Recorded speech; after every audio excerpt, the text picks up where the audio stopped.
నీ పరిశుద్ధ పాసంలోకి వచ్చి ఉన్నాం. నా దేవా, నా విమోచకుడవు, పరిశుద్ధాత్మ దేవుడవు. ఇక్కడికి వచ్చిన ప్రతి బిడ్డ ప్రభా నీ స్తోత్రం. ఒక గొప్ప మేలు పొందుకున్న వారై తిరిగి వెళ్ళటానికి సహాయం అనుగ్రహించు అయ్యా. ఈ వాక్యం ద్వారా మీరు అందరితో మీరు మాట్లాడండి, నాతోనూ మాట్లాడండి. నేను కాదు మాట్లాడుతుంది మీరు నాయన. నేను కేవలం నిమిత్త మాత్రాల్ని. నేను సజీవ యాగంగా నీ దహన బలి మీద నన్ను సమర్పించుకుంటున్నాను. పరిశుద్ధాత్మ దేవుడా, ఇటు శక్తిని మాకు అనుగ్రహించి రావాల్సిన బిడ్డలపై మీ హస్తా నుంచి త్వరపెట్టిన ఆత్మ అయ్యా వారిని త్వరపెట్టి తీసుకొని ఆటంకాలు తొలగించి వచ్చిన బిడ్డలు సిద్ధపరిచి వాళ్ళ హృదయాలు తెరవబట్టుకుని వాక్యం ద్వారా మాట్లాడమని యేసునామమున మా తండ్రి, ఆమెన్. దయచేసి అందరూ కూర్చుందాము.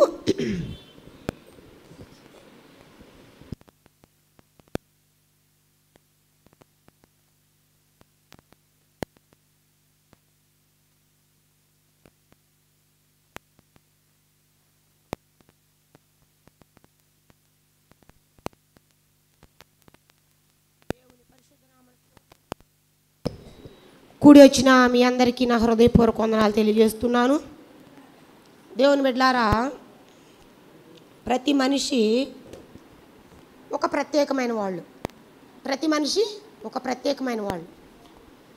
ఎందుకంటే మనకు మనం అనుకుంటాం, నా దగ్గర ఏముంది, నేనేంటి, ఇంతే కదా నా బ్రతుకు అనుకుంటాం. కానీ దేవుడు ప్రతి ఒక్కరి పట్ల ఒక సంకల్పం కలిగి ఉన్నాడు. ప్రతి ఒక్కరి పట్ల ఆయన ఒక చిత్తాన్ని కలిగి ఉన్నాడు ఆయన. అంటే ప్రతి ఒక్కరితో ఆయన తన యొక్క ఉద్దేశాన్ని నెరవేర్చుకోవటం కోసం ఈ భూమి మీద ప్రతి ఒక్కరిని పుట్టించాడు దేవుని బిడ్డలారా. అది మనం గుర్తించలేకుండా మనం అనేక రకాలుగా మనము దేవునికి దూరస్తులుగా ఉంటూ దేవుని యొక్క చిత్తాన్ని నెరవేర్చలేని వారుగా ఉంటూ ఉంటాం.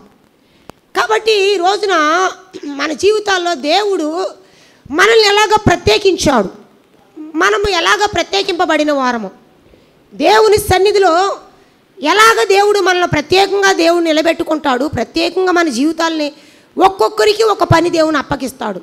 ఇప్పుడు కొంతమందికి పాటలు పాడే అవకాశం వాళ్ళకి ఇస్తాడు, కొంతమందికి సువార్త ప్రకటించేది ఇస్తాడు, కొద్దిమందికి ఏమో ఆరాధించే కొన్ని తలాంతులు ఇస్తాడు. అయితే ఒక్కొక్కళ్ళు ఒక్కొక్క రకంగా. అయితే సేవకులు అనే వారిని ప్రత్యేకించుకుంటాడు. సంఘంలో సేవకులు అనే వాళ్ళని దేవుడు ప్రత్యేకించుకుంటాడు.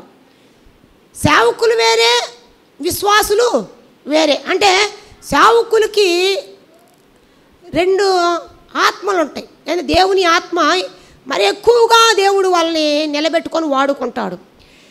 వారి మీద ప్రత్యేకమైన ఆత్మ దేవుడు వారికి ఇచ్చి వాడుకుంటూ ఉంటాడు. అంతేకాకుండా వాళ్ళకు రెండు తీర్పులు కూడా ఉంటాయి దేవుని బిడ్డలారా. అందరూ అనుకుంటారు, నేను సేవకుడిని అవుతా, నేను సేవకురాలను అవుతా, నేను నిలబడాలి, నేను వాక్యం చెప్పాలి అనుకుంటాం. కానీ ఇక్కడ నిలబడతాం అంటే తమాషా అయితే కాదు నాకు తెలిసి. ఎందుకంటే నిలబడతాం, అందరూ నిలబడతారు, కానీ రెండు తీర్పులు పొందుకునేలాగా ఉండాలి. గుర్తుపెట్టుకోండి, రెండు తీర్పులు అంటే కఠినంగా ఉంటాయి. సేవకులు ఎలాంటి సేవకుడినైనా దేవుడు పరీక్షిస్తూనే ఉంటాడు. ఇంకోటి ఏంటి తెలుసా, మానవుల్ని ఎక్కువ శాతం మనుషులే పరీక్షిస్తారు. ఒక దైవ సేవకుడిని భూతద్దంలో పెట్టి చూస్తారు, ఈయన కరెక్టా కాదా, ఈయన కరెక్టా కాదా అని చెప్పేసి సేవకుల్ని మరీ ప్రత్యేకంగా చూస్తారు.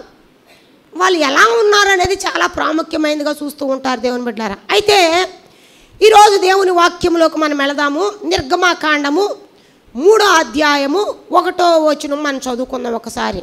నిర్గమాకాండము. మోషే మిద్యాను యాజకుడైన యిత్రో అను తన మామ మందను మేపుచు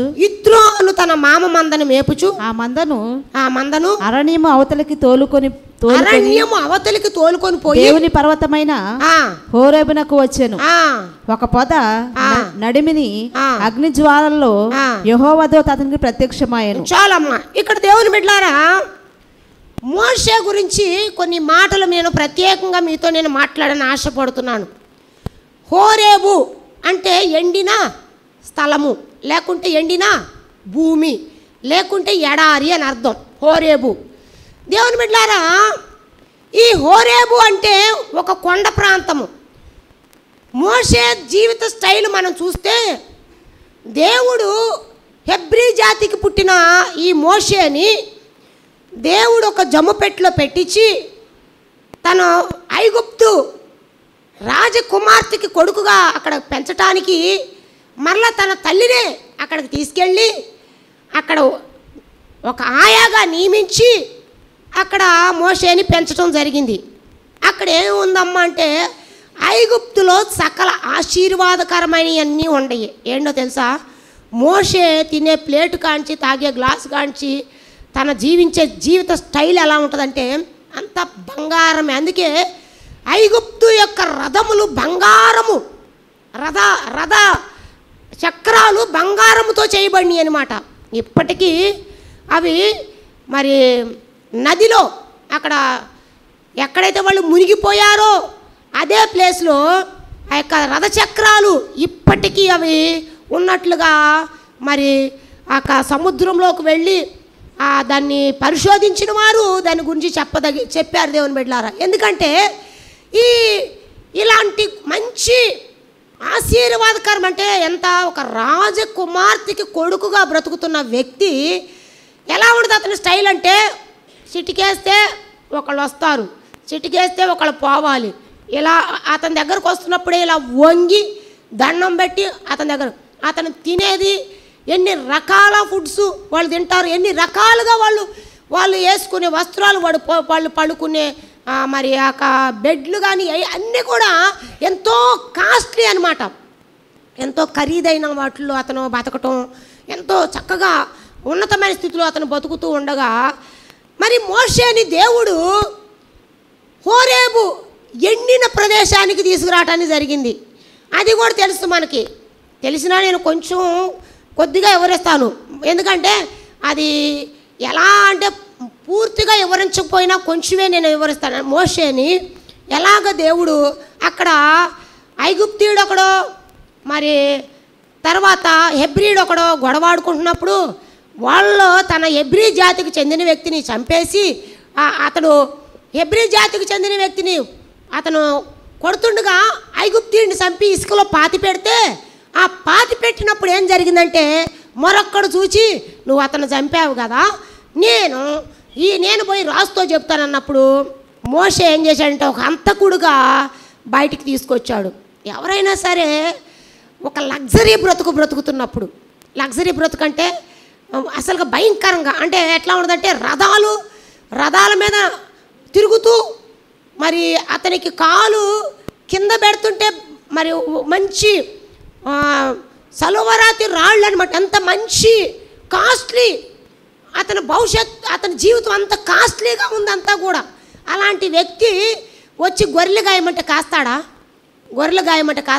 ఎవడో కాయడు. ఎందుకంటే ఎవరు కూడా అలాంటి బ్రతుకు నుంచి బయటికి రావాలంటే ఎవరు కూడా ఇష్టపడరు. ఎందుకంటే అలాంటి జీవితం నాకు వద్దు అనుకుంటారు. అయితే మోషే బ్రతికిన బ్రతుకులో ఆ దినాల్లో మోషే ఐగుప్తులో అతడు పాత నిబంధన ప్రకారం అతడు మంచి చదువు చదివిన వ్యక్తి, ఉన్నతమైన చదువు చదివిన వ్యక్తి, సకల విద్యలందు ప్రతి విద్యలో అతడు ప్రావీణ్యత కలిగిన వాడుగా మనం చూడవచ్చు. ప్రావీణ్యత అంటే ఏంటి? నైపుణ్యత. అన్నిట్లో కూడా అతని గొప్ప నైపుణ్యత కలిగిన వాడుగా జీవిస్తున్న మోషేని దేవుడు ఒక అంతకుడుగా బయటికి తీసుకురావాల్సి వస్తుంది. ఎందుకంటే అతడు దేవునికి లోబడాలన్నా, దేవుని చిత్తాన్ని అనుసరించాలన్నా, దేవుడు అతన్ని పుట్టించింది ఎందుకు అని అతడు గుర్తించాలన్నా ఖచ్చితంగా అతనిలో కొన్ని మార్పులు దేవుడు తీసుకురావాలి. మన జీవితాల్లో కూడా చాలాసార్లు దేవుని గుర్తించాలి అంటే మనం ఏం చేస్తామంటే ఇప్పుడెందుకులే దేవుడు, ఇప్పుడెందుకులే ప్రార్థన, ఇప్పుడెందుకులే బాప్తీసము, ఇప్పుడెందుకులే మా అమ్మాయి పెళ్లి చేయాలి, మా అబ్బాయి అది చేయాలి, మా అబ్బాయి చదవాలి, ఉద్యోగం చేయాలి, అలా ఉండాలి, ఇలా ఉండాలి, నేను ఇల్లు కట్టాలి, కారు కొనాలి, వృద్ధాప్యానికి వచ్చాక బాప్తీసం తీసుకుంటాలే అనేవాళ్ళు చాలామంది ఉంటారు. కానీ దేవుడు ఇదంతా ఏం చేస్తాడు తెలుసా? తారుమారు చేస్తాడు. దేవుని బిడ్డలారా, ఎలా తారుమారు చేస్తాడంటే నీ బ్రతుకునే నువ్వు ఒకప్పుడేమో అంత ఎత్తులో ఉండేదానివి, తీసుకొచ్చి ఏం చేస్తారంటే డమాలను పడేస్తారు కింద. పడేసినప్పుడు నీ లైఫ్ స్టైల్ అంతా మారిపోద్ది అనమాట. మారిపోయిన తర్వాత నీ వెనక్కి తిరిగి చూసుకుంటే నేను ఎట్లా బ్రతికాను, నేను ఎలా ఉన్నాను, నేనేంటి ఇలా ఉంటావేంటి అనుకుంటా ఉంటాం. దేవుని బిడ్డలారా, నిజంగా చెప్పాలి అంటే నేను కూడా అట్లే అనుకున్నా. కోయల మధ్యలో సేవకి వెళ్ళినప్పుడు పచ్చిమిరపకాయలు, ఉట్టి పచ్చిమిరపకాయలు ఏమి దొరక్క దంచుకొని వేడి అన్నంలో ఒక ఉల్లిపాయ వేసి దంచి ఉప్పేసి ఆ పచ్చిమిరపకాయలతో వేడి అన్నంలో అన్నం తిన్న రోజులు నాకు ఉన్నాయి. దేవుని బిడ్డలారా, అంతే కాదు కానీ ఇంకొకటి కూడా చెప్తాను. ఏంటంటే ఒక పిచ్చోళ్ళలాగా రేషన్ బియ్యం కోసం, నిజంగా చెప్పాలంటే మా నాన్న మాకు మేము ఇప్పటికీ రేషన్ బియ్యం తినలా. నిజంగా చెప్పాలి అంటే ఏదో గొప్పతనం కాదు కానీ నేను ఇప్పటికీ కూడా మేము రేషన్ బియ్యం తినం. ఎందుకంటే నిజంగా చెప్పాలి అంటే మాకు అప్పటి నుంచి ఇప్పటి వరకు కూడా మా నాన్న మమ్మల్ని అలాగే పెంచుకుంటూ వచ్చాడు. కానీ నా లైఫ్ స్టైల్ ఎలా మార్చాడు తెలుసా? ఆ రోజుల్లో 100 రూపాయల కాగితాలు లెక్క చేయాలి. నేను 10 రూపాయల కాగితం అంటేనే గొప్ప, రూపాయి అంటేనే గొప్ప. కానీ నేను 100 రూపాయల కాగితం ఒక గంటలో కొనుక్కు తిన్నా నేను. అలాంటి నన్ను తీసుకెళ్ళి కోయేళ్ళ మధ్యలో పెట్టాడు దేవుడు. కోయేళ్ళ మధ్యలో పెడితే బియ్యం కూడా వాళ్ళు కొనుక్కోకపోతే ఆ బియ్యాన్ని మేమేం చేసామంటే గిన్నెదారి అనే ప్రాంతం 4 కిలోమీటర్ల దూరం పోయి ఆ బియ్యాన్ని నెత్తి మీద పెట్టుకొని తలకెట్టి రిబ్బిని కట్టుకొని మళ్ళీ స్టైల్గా ఉంటే ఇక్కడంతా నక్సల్స్ ఉన్నారు, వీళ్ళు మళ్ళీ ఆర్ఎస్ఎస్ వాళ్ళు ఉన్నారు, బీజేపీ వాళ్ళు ఉన్నారు. ఎవరేం చేస్తారో అక్కడున్న కల్చర్ వేరు, అక్కడున్న పద్ధతులు వేరు. అక్కడంతా మరి అన్ని దురాత్మలతో పీడింపబడుతున్నారు. ఒక్కొక్కళ్ళ మీదకి పూనకాలు వస్తాయి, ఒక్కొక్కళ్ళేమో మరి వాళ్ళు చెప్పింది జరుగుతూ ఉంటే చేతబడులు చేస్తూ ఉంటారు. ఇవన్నీ చూస్తున్నప్పుడు అమ్మ మనం కూడా కొంచెం చాలా ఇదిగా ఉండాలి, వాళ్ళకి అనుగుణంగా ఉండాలి, మనం మంచి బట్టలు కట్టుకోవద్దు అని చెప్పేసి మేము తీర్మానం చేసుకొని ఒక పాత బట్టలు వేసుకొని వాళ్ళ మధ్యలో తిరుగుతూ ఉండేవాళ్ళం. దేవుని బిడ్డలారా, నెత్తి మీద మూట పెట్టుకొని 4 కిలోమీటర్ల దూరం 2 వాగులు దాటి రావాలి. వాగు అటు వచ్చినా ఎక్కడో నీళ్ళు వస్తే అటు దాటి ఇటు వచ్చినా, ఇటు దాటి అటు వెళ్ళినా యువతలకు రావడానికి కుదరదు. దేవుని బిడ్డలారా, నిజంగా చెప్పాలి అంటే అది తిర్యాని అనే ప్రాంతంలో. అలాంటి నా జీవితంలో దేవుని బిడ్డలారా, నన్ను దేవుడు నా స్టైల్ అంతా, నా లైఫ్ స్టైలు, నేను నిజంగా చెప్పాలి అంటే ఇంకా 2 జళ్ళు వేసుకొని చక్కగా 2 జళ్ళకి కనకంబరాలు ఎప్పుడూ పెట్టుకొని ఉంటూ ఉండేదాన్ని. ఇంకా షర్ట్లు వేసి చాలా ఇదిగా ఉంటూ ఉండేదాన్ని. అలాంటి నన్ను దేవుడు ఏం చేశాడు తెలుసా? చాచి కొడితే ఎక్కడ పడ్డానంటే పోయి తిర్యానిలో పడ్డా. దేవుని బిడ్డలారా, తిర్యాని అంటే ఎవరికి తెలియదు అసలుకి. బెల్లంపల్లి దాటి ఐబి తాండూరు దాటి లోపట ఎక్కడో ఉన్న తిర్యాని అనే ప్రాంతం. ఆ ప్రాంతం పేరు కూడా మాకు తెలియనప్పుడు దేవుడు నాకు దర్శనమిచ్చి ఆ ప్రాంతానికి నన్ను తీసుకెళ్ళాడు. దేవుని బిడ్డలారా, అలాగే ఈ రోజున మోషేని దేవుడు ఎక్కడి నుంచి, ఐగుప్తు యొక్క మంచి ఉన్నతమైన స్థితిలో జీవిస్తున్న మోషే, తన దగ్గర ఎంతోమంది పనివారు, తన గిన్నె తను తిన్నది తీసుకెళ్లే వాళ్ళు ఉన్నారు, తను తింటుండగా పెట్టేవాళ్ళు ఉన్నారు. అనేక రకాలుగా అతన్ని మరి ఎంతో మరి ఒక రాజకుమార్తె కొడుకులాగా ఉన్నతమైన స్థితిలో అతన్ని పెంచడం జరిగింది. కాబట్టి అతని లైఫ్ స్టైలే వేరే ఉంది. దేవుని బిడ్డలారా, కానీ మోషేని దేవుడు ఎందుకు పుట్టించాడు అంటే, మోషేని పుట్టించడానికి కారణము ఇశ్రాయేలు జనాంగాన్ని ఐగుప్తు దేశంలోంచి బానిసలుగా విడిపించడం కొరకు దేవుడు పుట్టించాడు.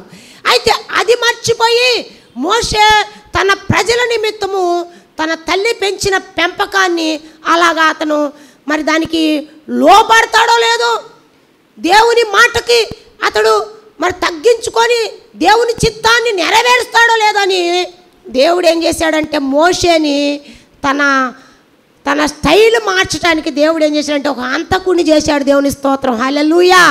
ఒక హంతకుడిని చేశాడు. దేవుని బిడ్డలారా, హంతకుడిని చేసి ఏం చేశాడో తెలుసా? తన మామ మందను మేపటానికి గొర్రెలను మేపిస్తున్నాడు. దేవుని బిడ్డలారా, అంత ఉన్నతమైన చదువు చదివి కాలు కింద పెడితే ఎక్కడ మాసిపోద్దు అన్నట్లు బ్రతికిన వ్యక్తిని తీసుకెళ్ళి ఎక్కడ పెట్టాడు తెలుసా? గొర్రెలు కాసుకునే స్థలములో, ఎండిపోయిన స్థలములో పెట్టాడు. దేవుని బిడ్డలారా, ఎండిపోయిన స్థలము.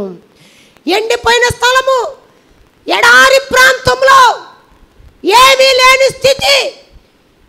నిజంగా చెప్పాలి అంటే అతను వెనక్కి తిరిగి చూసుకుంటే నేనేంటి లగ్జరీగా బ్రతికాను, అనేక మంది పనివారు నా దగ్గర ఉన్నారు, అనేక మంది నన్ను మరి నేను చిటికేస్తే నా ముందుకు వచ్చి నాకు సలాం కొట్టి నా ముందు చేతులు కట్టుకునే వాళ్ళు ఉన్నారు. నేను రథం ఎక్కుతుంటే నా ముందు నిలబడి వాళ్ళు రథం ఎక్కించేటప్పుడు నన్ను ఇలాగా మరి తీసుకెళ్లే వాళ్ళు ఉన్నారు. నిజంగా అనేక రకాలుగా అతడు ఎంత చక్కగా బ్రతికాడో. అలాంటి లగ్జరీ బ్రతుకుని వదిలించుకొని రావటానికి మోషే వెనక్కి తిరిగి చూసుకుంటే చివరికి ఆ యొక్క ఇత్రో మామ మందను మేపుట కొరకు ఎడారి ప్రాంతంలో హోరేబు దగ్గరకు తీసుకొచ్చాడు. దేవుని స్తోత్రం, హల్లెలూయా. హోరేబు దగ్గర దేవుడు తన చిత్తాన్ని తెలియజేస్తున్నాడు. దేవుని బిడ్డలారా, ఈరోజు మీ జీవితంలో ఇలాంటి ఎడారి ప్రాంతము, ఇలాంటి పరిస్థితులు, ఇలాంటి కష్టతరమైన స్థితిలో నువ్వు కనుక వెళుతూ ఉన్నట్లయితే, ఇలాంటి సిచ్యువేషన్ నీకు కలిగినట్లయితే దేవుడు నీకు తన్ను తాను కనుపరుచుకోవటం కోసమే ఆయన నిన్ను ఎండిన స్థలములోకి తీసుకొస్తాడు. దేవుని స్తోత్రం, హల్లెలూయా. నమ్ముతారా? ఎందుకంటే ఒక ఎండిన స్థలంలోకి దేవుడు తీసుకొచ్చాడు అంటే ఎడారి ప్రాంతము, అది ఎండిపోయిన భూమిలాగా ఉన్న స్థలంలోకి మోషేని దేవుడు తీసుకొచ్చి అక్కడ మోషే అంత దూరం ఉండగా ఒక పొద మండుతూ ఉంది. దేవుని బిడ్డలారా, ఒక దర్శనాన్ని చూపిస్తున్నాడు, ఒక దర్శనాన్ని చూపిస్తున్నాడు. ఎలా చూపిస్తున్నాడు అమ్మ దర్శనం అంటే, అతడు ఆ యొక్క దూరముగా ఉండి చూస్తున్నప్పుడు పచ్చి పొద, పచ్చి చెట్టు లాంటి పొద కాలిపోతుంది, కానీ ఆ చెట్టు మాత్రం పచ్చగానే ఉంది. దేవుని బిడ్డలారా, దేవుని స్తోత్రం, హల్లెలూయా.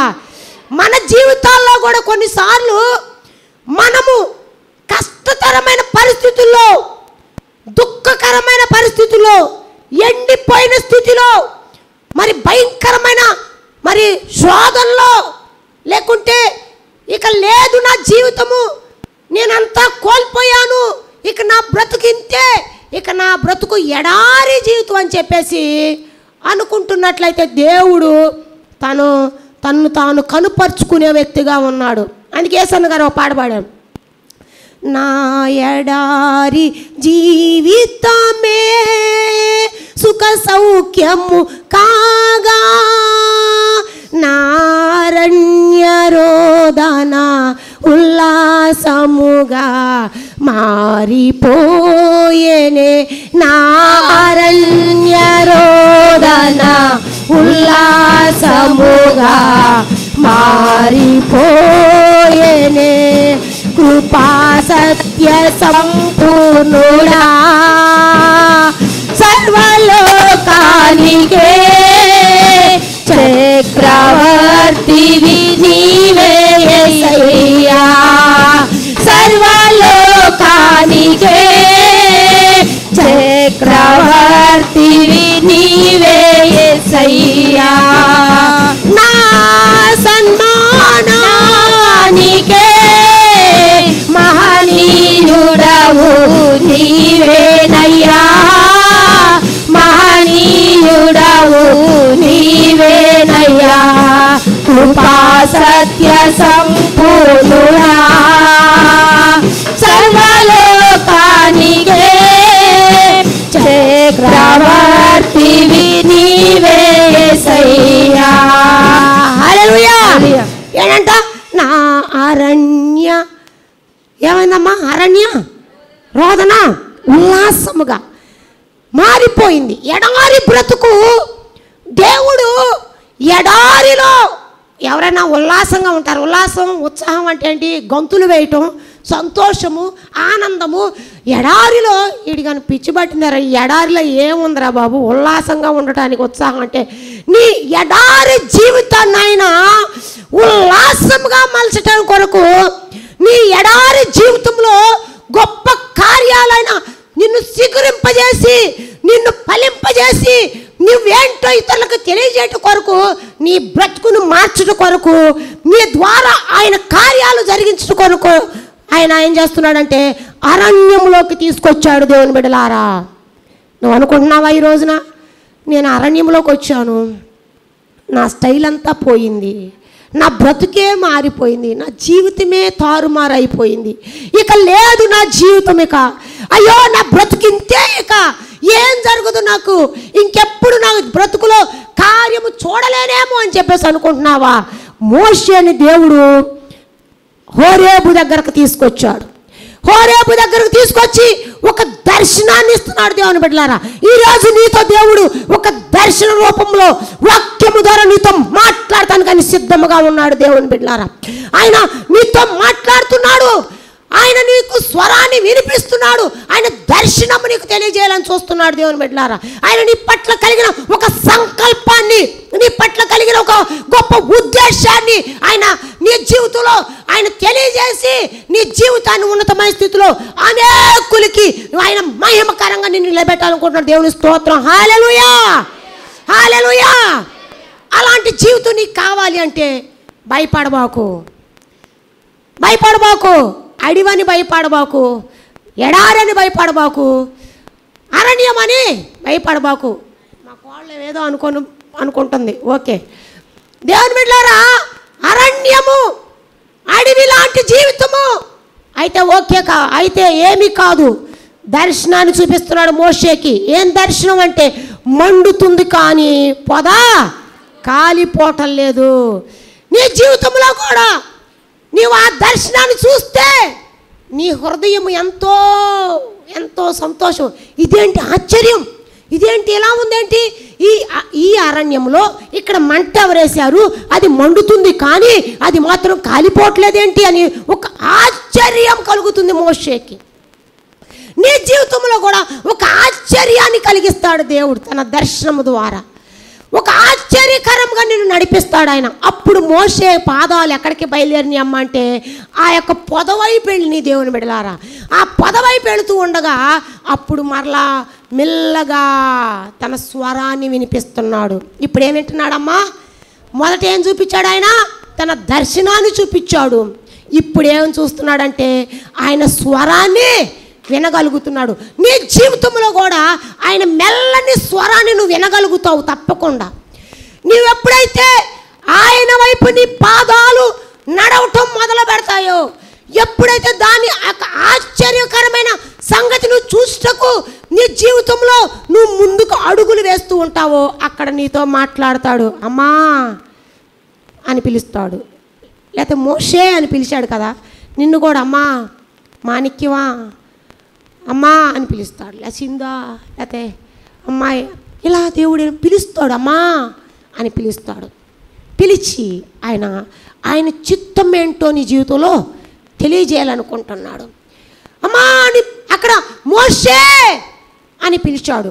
అప్పుడు ఇదేంటి, ఈ పొదలో నుంచి నాకు ఒక స్వరము వినపడుతుందేంటి, ఈ పొద కాలిపోవట్లేదు కదా, ఇక్కడ ఎవరున్నారు, ఎవరు లేరు కదా, ఈ మంటలో నుంచి ఒక స్వరాన్ని నేను వినగలుగుతున్నాను అని చెప్పేసి వింటున్నప్పుడు మోషే అప్పుడు అంటున్నాడు, నీ పాదముల యొక్క చెప్పులు అక్కడ విడువుము, నీ స్థితిని అక్కడ విడిచేయి, నీ పరిస్థితిని అక్కడ వదిలిపెట్టు, నీ జీవితంలో ఏదుందో దాన్ని అక్కడ విడిచిపెట్టి రా ఇక్కడికి. నేను నిన్ను దీవిస్తాను, నేను నిన్ను ఆశీర్వదిస్తాను, నేను నిన్ను గొప్పగా వాడుకుంటాను, నేను నిన్ను ఉన్నతమైన స్థితిలో నిన్ను నిలబెడతాను. అయితే నేను నీతో మాట్లాడుతున్నాను, నీవు నీ పాదాల చెప్పులు అక్కడే విడిచిపెట్టు, అవి కాదు నీకు ఉండవలసినవి, రా అని చెప్పినప్పుడు మోషే వెంటనే తన చెప్పులు విడిచి దేవుని యొద్దకు రావటం మొదలుపెట్టి దేవుని స్వరాన్ని వింటున్నాడు. దేవుని బిడ్డలారా, ఎప్పుడైతే మోషే దేవుని మాటకు విధేయత కలిగి అక్కడ అంటాడు, అయ్యా మరి నేనైతే నేను అలాగ ఉండలేను కదా, నాకు నాలుక సరిగ్గా లేదు కదా, నేను అలాగ చేయలేను కదా, నేను నత్తివాణ్ణి కదా అని సాకులు చెప్తూ వచ్చాడు మోషే. కానీ దేవుడు అంటాడు, నేనే ఉన్నవాడను అనువాడను. నీ జీవితంలో యెహోవాకు అసాధ్యమైంది ఏమైనా ఉన్నదా?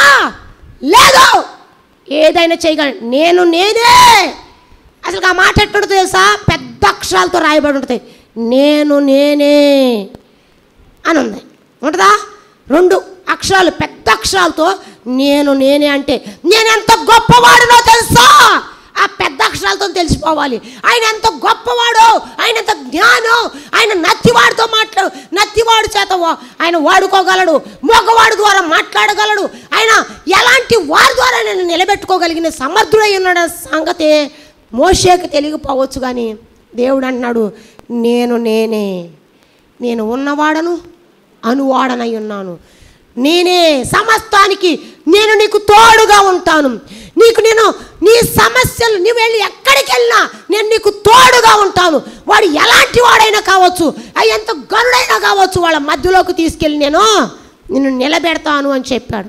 దేవుని బిడ్డలారా, నిజంగా చెప్పాలి అంటే దేవుని యొక్క చిత్తంలో పిలువబడినప్పుడు, ఏర్పరచబడినప్పుడు, ప్రత్యేకించుకున్నప్పుడు దేవుడు ఎంత గొప్పవారి మధ్యలోకి తీసుకెళ్ళి వాడుకుంటాడో తెలుసా? గొప్ప వాళ్ళ మధ్యలో అంటే వాళ్ళందరూ ఏమనుకుంటారంటే, ఒక బ్యాంక్ మేనేజరు చెప్తున్నాను, ఒక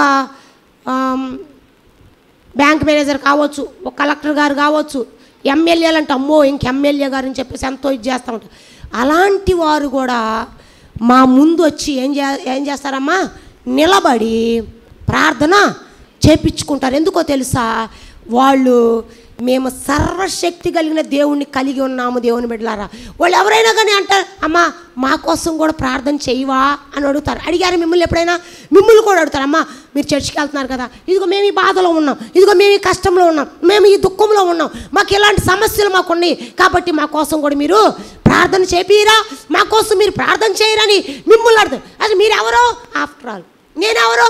ఆఫ్టర్ ఆల్. నిజంగా చెప్పాలంటే కలెక్టర్ కూడా ఏమంటాడు తెలుసా? వందనాలయ్యా అని చెప్పేసి వచ్చి అతను కూడా పక్కన కూర్చొని, ఒక గవర్నమెంట్ ఎంప్లాయీ కూడా, ఒక డాక్టరు, ఒక గవర్నమెంట్ మరి ఉన్నతమైన పొజిషన్లో ఉన్న వ్యక్తులు కూడా ఏం చేస్తారు తెలుసా? దేవుని సేవకుల ముందు వచ్చి లోబడి, మనోళ్ళు ఏం చేస్తారు తెలుసా? దేవుని సేవకులకి విలువెవరు? దేవుడేమో దేవుని సేవకులు అంతెత్తుని పెడితే వీళ్ళు ఏం చేస్తారంటే వాళ్ళని నెత్తి మీద పెట్టుకోవాలని చూస్తారు. నేను దానికి అసలు ఒప్పుకోను. ఎందుకంటే అది కరెక్టే కాదు. వాళ్ళేంటి ఈరోజు ఉంటారు, రేపొద్దున ఉండరు. ఆ పదవి ఈరోజు ఉంటుంది, వాళ్ళకి రేపొద్దున పోద్ది. అది ఆఫ్టర్ ఆల్ నిజంగా చెప్పాలంటే. కానీ ఈ యొక్క జీవితము యేసు ప్రభులో నీవు నేను ఎప్పుడు ఎల్లవేళలా ఎప్పుడు కూడా మనము దేవుని బిడలుగా ఆయన కొరకు జీవిస్తున్నప్పుడు మనము ఉన్నతమైన వారమే. ఎందుకంటే సర్వశక్తి కలిగిన దేవుని మనము కలిగి ఉన్నాము దేవుని బిడ్డలారా. అందుకే ఆయన ఒక ప్రత్యేకముగా నీ జీవితాన్ని ఆయన నిన్ను ఒక ప్రత్యేకమైన దానిగా నిన్ను చూస్తున్నాడు. కాబట్టి కొన్ని సమస్యలు నీకు, కొన్ని యొక్క శోధనల గుండా నిన్ను బయటికి తీసుకొని వచ్చినప్పుడు నువ్వు భయపడబాకు. మోషేని తీసుకొచ్చిన దేవుడు నిన్ను అలాంటి స్థితికి తీసుకొస్తే నువ్వు భయపడాల్సిన అవసరం ఏమీ. ఎందుకంటే ఆయన నీతో ప్రత్యేకంగా ఆయన మాట్లాడతాడు. అంతేకాదు ఆయన ఒక ప్రత్యేకమైన దర్శన భాగ్యాన్ని మీకు కలుగు చేస్తాడు దేవుని బిడ్డలు. ఎప్పుడైతే నువ్వు అలాగా దేవుని కొరకు జీవిస్తూ ఉంటావో, ఎప్పుడైతే దేవుని యొక్క మాటకు లోబడతావో, రాజు సైతము గజగజలాడిచ్చాడు. దేవుని స్తోత్రం, హల్లెలూయా. దేవుని వాక్యం చెప్పబడింది, ఫరోని దేవుడు ఏం చేశాడో తెలుసా? నిజంగా చెప్పాలి అంటే ఫరోనే హృదయాన్ని కఠినపరిచాడు దేవుడు. అంటాడు, ఫరో నీ హృదయాన్ని నేను ఎందుకు కఠినపరుస్తున్నాను తెలుసా? నేనేంటో నా ప్రజలకు తెలియాలంటే నిన్ను నేను వాడుకుంటున్నా అంటే దేవుడు ఫరోను కూడా వాడుకున్నాడు తెలుసా? మనం అనుకుంటాం ఫరోను కూడా దేవుడు ఎందుకు కఠినపరచడం ఎందుకు? మళ్ళీ వాళ్ళు అంటే ఈయనెంత శక్తిమంతుడు, ఈయనెంత గొప్పవాడు, ఈయన ఎంత గొప్ప కార్యాలు చేయగలడు అని ఈ ప్రజలు తెలుసుకోవాలి అంటే, ఈ ప్రజల జీవితంలో కార్యాలు చూడాలి అంటే, ఆయన ఏంటో వీళ్ళకి తెలియాలి అంటే, అక్కడ రాజుని కఠిన హృదయం కలిగి చేశాడు దేవుని బిడ్డలారా. అందుకే ఐగుప్తులో దేవుడు మోషే ద్వారా 10 తెగుళ్ళు రప్పించాడు. వాళ్ళ మధ్యలో వెదిగిన మోషే, వాళ్ళ మధ్యలో జీవించిన మోషే, వాళ్ళతో ఉన్న మోషే అని దేవుడు ఏం చేస్తాడు తెలుసా? మోషేకి ఒక కర్ర ఇచ్చాడు. ఏం కర్ర అమ్మది? అది వంకర కర్ర, పనికిరాని కర్ర, ఎండిపోయిన కర్ర. ఆ కర్ర ఎందుకే పనికిరాదు, కానీ ఆ కర్ర సజీవుడైన దేవుని యొక్క వాక్యానికి సాదృశ్యమైన దేవుని స్తోత్రం. హల్లెలూయా. ఆ వాక్యం నీ దగ్గర ఉంటే, ఆ వాక్యం నీతో ఉంటే, ఆ వాక్యం నీలో ఉంటే, ఆ వాక్యమే నిన్ను నడిపిస్తుంది, ఆ వాక్యమే నిన్ను బ్రతికిస్తుంది, ఆ వాక్యమే నీ జీవితంలో గొప్ప కార్యాలు జరిగిస్తుంది. దేవుని బిడ్డలారా, మోషే చేతిలో ఏముందమ్మా? కర్ర మాత్రం ఉంది. ఎండిపోయిన కర్ర ఉంది, కానీ ఆ కర్ర జీవము కలిగిన దేవుని వాక్యమైన సాదృశ్యమైన కర్రను దేవుడు మోషే చేతిలో పెట్టాడు. దేవుని బిడ్డలారా, ఆ కర్రను ఎప్పుడైతే మోషే చేతిలోకి వచ్చిందో, మోషే చేస్తున్న ఒక అద్భుతాన్ని చూసి ఐగుప్తీయులందరూ ఆశ్చర్యపోవటం మొదలుపెట్టారు. దేవుని బిడ్డలారా, నిజంగా నీ ద్వారా దేవుడు జరిగిస్తున్న కార్యాలు ఆశ్చర్యం, ఎంతో అద్భుతం, ఎన్నో గొప్పగా. ఒక్కొక్కరిని చెప్పమంటే ఎన్ని సాక్ష్యాలు చెప్పుకుంటారు ఒక్కొక్కళ్ళు కూడా. మా జీవితంలో ఇది జరిగింది, మా దేవుడు నన్ను ఇలా బ్రతికించాడు, నన్ను దేవుడు ఇలా లేపాడు, దేవుడు నా జీవితంలో గొప్ప గొప్ప కార్యాలు జరిగించాడు అని చెప్పుకుంటూ వస్తాం. ఒక సాక్ష్యం, చిన్న మాట నేను చెబుతాను. ఫోన్ ఉంది కదా, ఈ ఫోను నా ఫోన్ పగిలిపోయింది. పగిలిపోతే నాకు చాలామంది రోజు నైట్ పూట చాలా అర్ధరాత్రి కాడ ఏ టైం అంటే ఆ టైంలో నా ఫోన్లు చేస్తారు, ప్రార్థనలు చేయించుకుంటారు. నైట్ కూడా దురాత్మలు వదిలిస్తాను, ఫోన్లో కూడా వదిలిస్తూ ఉంటాను నేను. అయితే దేవుని బిడ్డలారా, నా ఫోన్ పగిలిపోయింది, నాకు ఫోన్ లేదు. అయితే నేను ఫోన్ కొనుక్కొచ్చుకోలేదు, వారం అయింది. నేను ఎవరికీ చెప్పలే నా ఫోన్ పగిలిపోయిందని. ఎవరైనా ఫోన్ నెంబర్ వస్తే దనదన ఆ ఫోన్ నెంబర్ రాసుకొని మా అక్కాయి ఫోన్ నుంచి చేసుకుంటూ ఉంటే, నూజివేడ్లో ఒక ఆమెకి చేతబడి చేశారు. ఆమె పేరు రాధగారు. చాలా సంవత్సరాల నుంచి పీడింపబడింది. ఎంతోమంది దైవజనుల దగ్గరికి వెళ్ళింది, చూపించుకుంది. ఒక్కొక్క నైట్ అయితే ఆమెకి ఎక్కడికి వెళ్ళిపోతుందో కూడా ఆమెకు తెలియని పరిస్థితుల్లో కొట్టుమిట్లాడుతున్నప్పుడు నా యొద్దకు తీసుకొచ్చారు. ఆమె సంపూర్ణ స్వస్థత పొందుకుంది రాధగారు. పొందుకున్న తర్వాత ఆమె ఇంకొక వాళ్ళ ఇంటి పైన ఇంకొక అక్క ఉంటుంది, హేమలత అక్క అని. ఆమె ఫోన్ చేశారంట నాకు. మన దగ్గర ఫోన్ లేదు కదా. అయితే ఏంటి సిస్టర్ గారు అంటే, ఆ అక్కకి ఆమె గవర్నమెంట్ ఎంప్లాయ్, టీచర్ గారు ఆమె. ఆ అక్క నాకు ఫోన్ చేసిందంట, నీళ్లు ప్రార్థన చేయించుకుందాము అని చెప్పేసి. అక్కకి భయంకరమైన షుగరు, ఇంకా వేరే వేరే చాలా సమస్యలతో పీడింపబడుతున్నప్పుడు ఆమె కోసం ప్రార్థన చేసినప్పుడు దేవుడు ఒక అద్భుతాన్ని జరిగించాక ఆమె ప్రతిరోజు నేను వెళ్ళినప్పుడల్లా వాళ్ళ దగ్గరికి వెళ్తే, నూజివేడ్ వెళ్తే వాళ్ళకి 2 బబుల్ నీళ్లు చెయ్యేసి ప్రార్థన చేసి ఇచ్చి వస్తాను. ఆ నీళ్ళు అయిపోయినాయి అనుకో, మరలా ప్రార్థన నీళ్లు బాటిల్ పట్టుకొని ప్రార్థన చేయించుకుంటారు. అలాగా నీళ్ళు అయిపోయినాయి అంటే నాతో ప్రార్థన చేయించుకోవటం కోసం ఫోన్ చేసిందంట అక్క. చేసినప్పుడు నేను ఫోన్ తీయపోతే రాధగారిని అడిగిందంట, అమ్మా సిస్టర్ గారు ఎందుకు ఫోన్ తీయట్లేదు అని చెప్పేసి అడిగితే, సిస్టర్ గారికి నా ఫోన్ పగిలిపోయిందండి. ఆ అక్కకి జీతం వచ్చింది. ఇద్దరు భర్త భార్యలు, ఇద్దరు గవర్నమెంట్ ఎంప్లాయీలు, ఇద్దరు టీచర్లే. అయితే ఆ అక్కకి 4 ఆమె దశం భాగం తీసి పంపించిద్దంట. గొప్ప దైవజనులకు పంపిస్తుంది. ఒకటి జైపాల్ గారు, వాళ్ళ కొడుక్కి, దేవదాస్ అయ్య గారికి, రమేష్ అయ్య గారికి, 4 ఆమె దశం భాగం తీసి పెట్టిద్దంట. అయితే ఆ రోజు అంతకుముందు వారం క్రితం అంట నా ఫోన్ పగిలిపోయిందని ఆమె తెలిసిన దానికంటే ముందు ఆమె ఫోన్పే ఆగిపోయిందంట.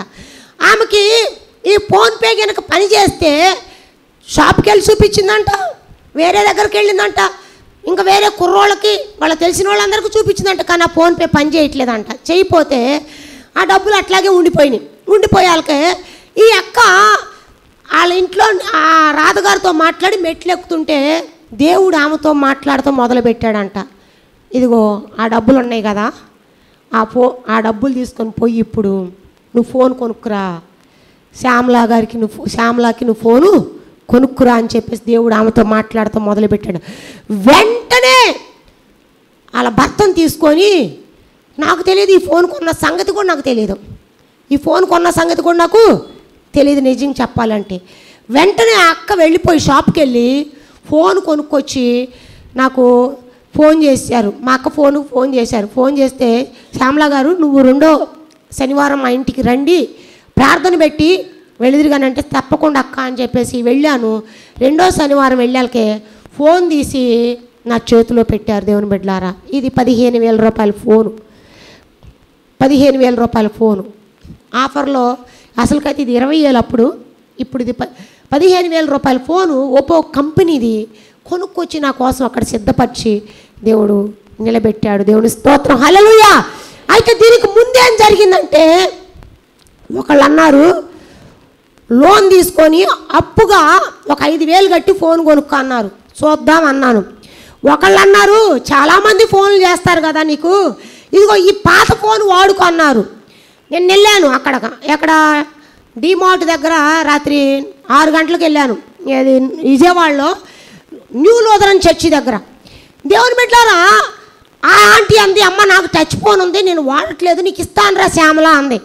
సరే ఆంటీ అన్నాను, కానీ ఆమెకు ఆ ఫోన్ కనపడలేదు, ఆమె నాకు ఇవ్వలేదు. మరొక బ్రదరు ఇక్కడ ఉంటారు, వాళ్ళు సంద్రాల నుంచి ఇక్కడికి వచ్చి అద్దెకుంటారు వాళ్ళు గొల్లలో. ఆ బ్రదర్ అన్నాడు, అక్క నా దగ్గర 2 ఫోన్లు ఉండి ఒకటి నీకు ఇస్తానక్క అన్నాడు. కానీ దేవుని బిడ్డలారా, సెకండ్ దేవుడు ఎప్పుడు నాకు ఇవ్వలేదు. దేవుని స్తోత్రం, హల్లెలూయా. సెకండ్ నాకు ఎప్పుడు దేవుడు నాకు ఇవ్వడు. ఎందుకంటే శ్రేష్టమైన దాన్ని దేవుడు నాకు ఇస్తాడు. ఎందుకంటే ఆయన నన్ను ఒక ప్రత్యేకమైన జీవితం నాకు అనుగ్రహించున్నాడు. ఒక ప్రత్యేకింపబడిన దానిగా దేవుని సన్నిధిలో నేను వాడబడుతున్నాను. కాబట్టి వెళ్ళిన ప్రతి స్థలంలో దేవుడు నన్ను గొప్పగా నిలబెట్టుకొని వాడుకుంటూ ఉన్నారు దేవుని. అందుకే దేవుడు, నీవు దేవుని కొరకు ఒక ప్రత్యేకమైన దానివని, దేవుని కొరకు నువ్వు ప్రత్యేకంగా నిన్ను దేవుడు పుట్టించాడన్న సంగతి నువ్వు మర్చిపోతున్నావు. దేవుడు నిన్ను ఎందుకు పుట్టించాడు, దేవుడు నిన్నెందుకు నీ జీవితాన్ని ఇలా ఎందుకు నిలబెట్టాడో, దేవుడు నిన్నెందుకు అలాగా మరి ఒక పరిస్థితులు కూడా నిన్ను తీసుకెళ్తున్నాడో అని చెప్పేసి నువ్వు ఆలోచిస్తున్నట్లయితే, ఆయన నిన్ను ఉన్నతమైన స్థితిలో అధికారుల ముందు నిలబెట్టి నీ జీవితంలో గొప్ప కార్యాలు చేయటం కొరకే ఆయన నీ జీవితాన్ని అలా ముందుకు నడిపిస్తున్నాడు. దేవుని బిడ్డలారా, లేదు అనుకుంటే ఇంకా ఇంకా ఇంకా ఇంకా దేవుడు నీ ద్వారా గొప్ప కార్యాలు, నీ కుటుంబంలో అద్భుతాలు, ఆశ్చర్య కార్యాలు నీ ద్వారానే దేవుడు జరిగించుకోడంటారా? నిజంగా మీకు నమ్మకం ఉంటే, నమ్ముట నీ వలన అయితే నమ్మువానికి సమస్తమును సాధ్యమే. దేవుని స్తోత్రం, హల్లెలూయా. నువ్వు నమ్మితే, ఈ రాత్రి కాల సమయంలో నమ్మితే, దేవుడు నిన్ను ఒక ప్రత్యేకమైన స్థితిలో దేవుడు నీ కుటుంబాన్ని, నీ బిడ్డల్ని, నీకున్న సంపదని, నీకున్న కలిగిన సమస్తాన్ని ఆయన మార్చగలిగిన దేవుడై ఉన్నాడు. నువ్వు నమ్ముతావా? నీ ద్వారా ఆయన గొప్ప కార్యాలు చేయగల సమర్థుడై ఉన్నాడు. మోషే ద్వారా ఎలా జరిగించాడో, ఐగుప్తులో 10 తెగుళ్ళు రప్పించి అక్కడి నుంచి వాళ్ళని బయటికి విడిపించుకొని తీసుకొచ్చి ఆయన నైల్ నదిని రక్తంగా మార్చాడు, ఎర్ర సముద్రం 2 పాయలుగా చేశాడు. అరణ్యంలో ఆయన వాళ్ళకి పగలు మేఘస్తంభంలోను, రాత్రి అగ్నిస్తంభంలోను ఆయన ఉండి ఆయన వాళ్ళకి తోడుగా ఉండి నడిపించాడు. మీరు అనుకుంటారు ఇది క్యాజువల్గా అనుకుంటారు. పగలు మేఘస్తంభం, ఆ యొక్క అరణ్యంలో ఎండ ఎక్కువే, చలి ఎక్కువే అక్కడ. అందుకని దేవుడు రాత్రిపూట అగ్నిస్తంభంగా ఎందుకున్నాడు తెలుసా? ఇశ్రాయేలీయులకి ఎందుకు చెప్పండి? అక్కడ చలికి గడ్డగట్టుకుపోతారు. ఆ అరణ్యంలో వాళ్ళ యొక్క చలి తట్టుకోలేక వాళ్ళు గడ్డగట్టుకుపోతారని చెప్పేసి ఆయన అగ్నిస్తంభముగా వాళ్ళ మధ్యలో నిలబడేవాడు. దేవుని స్తోత్రం, హల్లెలూయా. తెలుసా ఈ విషయం? తెలుసా మీకు? అరణ్యంలో చలి ఎక్కువ, అందుకోసమే ఆ చలికి వీళ్ళు తట్టుకోలేరని ఆయన అగ్ని వలె దిగి వచ్చి వాళ్ళ మధ్యలో ఉంటే, ఆ అగ్ని వేడి వీళ్ళకి తగిలి వాళ్ళ చలికి గడ్డగట్టుకుపోకుండా, చనిపోకుండా దేవుడు వాళ్ళని కాపాడుకుంటూ వచ్చాడు. దేవుని బిడ్డలారా, నీ కలిగే ప్రతి ఆపదలో నుంచి దేవుడు నీ ఎడారి జీవితంలో, నీ అరణ్య జీవితంలో దేవుడు గొప్ప కార్యాలు చేయటం కొరకు ఆయన ఏం చేస్తాడంటే, ఆయన రాత్రిపూట నీకు చలి తగలకుండా ఆయన అగ్నిస్తంభంగా ఉంటాడు. పగలు మేఘస్తంభము అంటే ఎండ తగలకుండా ఆయన మేఘాన్ని వాళ్ళకి అడ్డుగా ఉంచేవాడు. దేవుని బిడ్డలారా, మేఘాన్ని వాళ్ళకి అడ్డుగా ఉంచేవాళ్ళు. ఇంకా ఏం చేశాడు దేవుడు తెలుసా? వాళ్ళకి తినటానికి వాళ్ళు తోముకో అవసరం లేదు, ఊడ్చుకో అవసరం లేదు, ఉతుక్కో అవసరం లేదు, ఇంకేం చేయవసరం లేదు. వాళ్ళు ఏ పని చేయకోకుండా కూర్చొని ఎదురు చూస్తే చాలు తెల్లారి పాటికల్లా ఆహారం వాళ్ళ ముందుకి వచ్చేది. ఇంకా వాళ్ళు వేసుకున్న బట్టలతో సహా వాళ్ళకి అప్పుడు మిషన్లు లేవు కుట్టుకోవడానికి, ఈ జాకెట్ సైజు కుదరలేదు, ఆ డ్రెస్ సైజింగ్ కుదరలేదు అని చెప్పడానికి కూడా వాళ్ళు లేదు. కానీ వాళ్ళు వేసుకున్న బట్టలు వాళ్ళతోనే పెరుగుతూ వచ్చినాయి. దేవుని స్తోత్రం, హల్లెలూయా.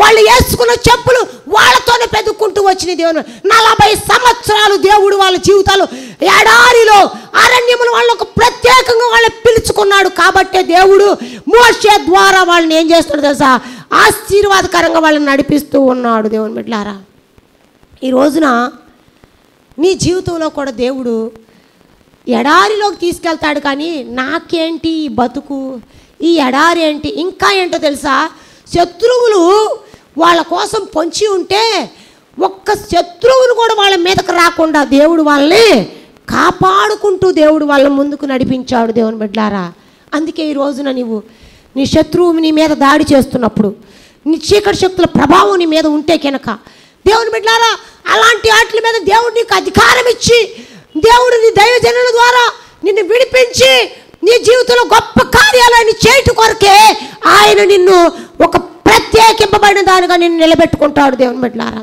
అప్పుడు నువ్వు సాక్షిగా నిలబడతావు. దేవుని కోసం నువ్వు ఒక సాక్షిగా నిలబడతావు. నిజంగా అనుభవం, ఎలాంటి అనుభవం అంటే ఎడారి అనుభవాన్ని మోషేకి నేర్పించి తగ్గింపులోకి దేవుడు తీసుకొని వెళ్ళాడు. మరి ఈ రోజున నీ జీవితంలో చింత చచ్చినా పులుపు సావదంటారు. ఏమి లేకపోయినా నేనే గొప్ప అంటారు కొద్దిమందిగా. ఏమి లేకపోయినా నేనే గొప్ప అంటారు. అది కరెక్ట్ కాదు. నీకు నువ్వు తగ్గించుకో, నిన్ను నువ్వు తగ్గించుకో. ఆయన హెచ్చింపబడాలి, నిన్ను నువ్వు తగ్గించుకోవాలి. అప్పుడే దేవుడు ఏం చేస్తాడంటే నిన్ను ఉన్నతమైన స్థితిలో గొప్పవారి మధ్యలో నిన్ను తీసుకెళ్ళి నిలబెట్టుకుంటాడు. దేవుని బిడ్డలారా, నేను నిజంగా చెప్పాలంటే నేను ఆఫ్టర్ ఆల్ ఈ ప్రాంతంలో పెరిగిన దాన్ని. కానీ ఈ రోజున నా కోసము నేను వెళ్ళే ప్రదేశాల్లో ఎలా చూస్తారంటే నన్ను చాలా ఒక ప్రత్యేకత నాకు ఇస్తారు.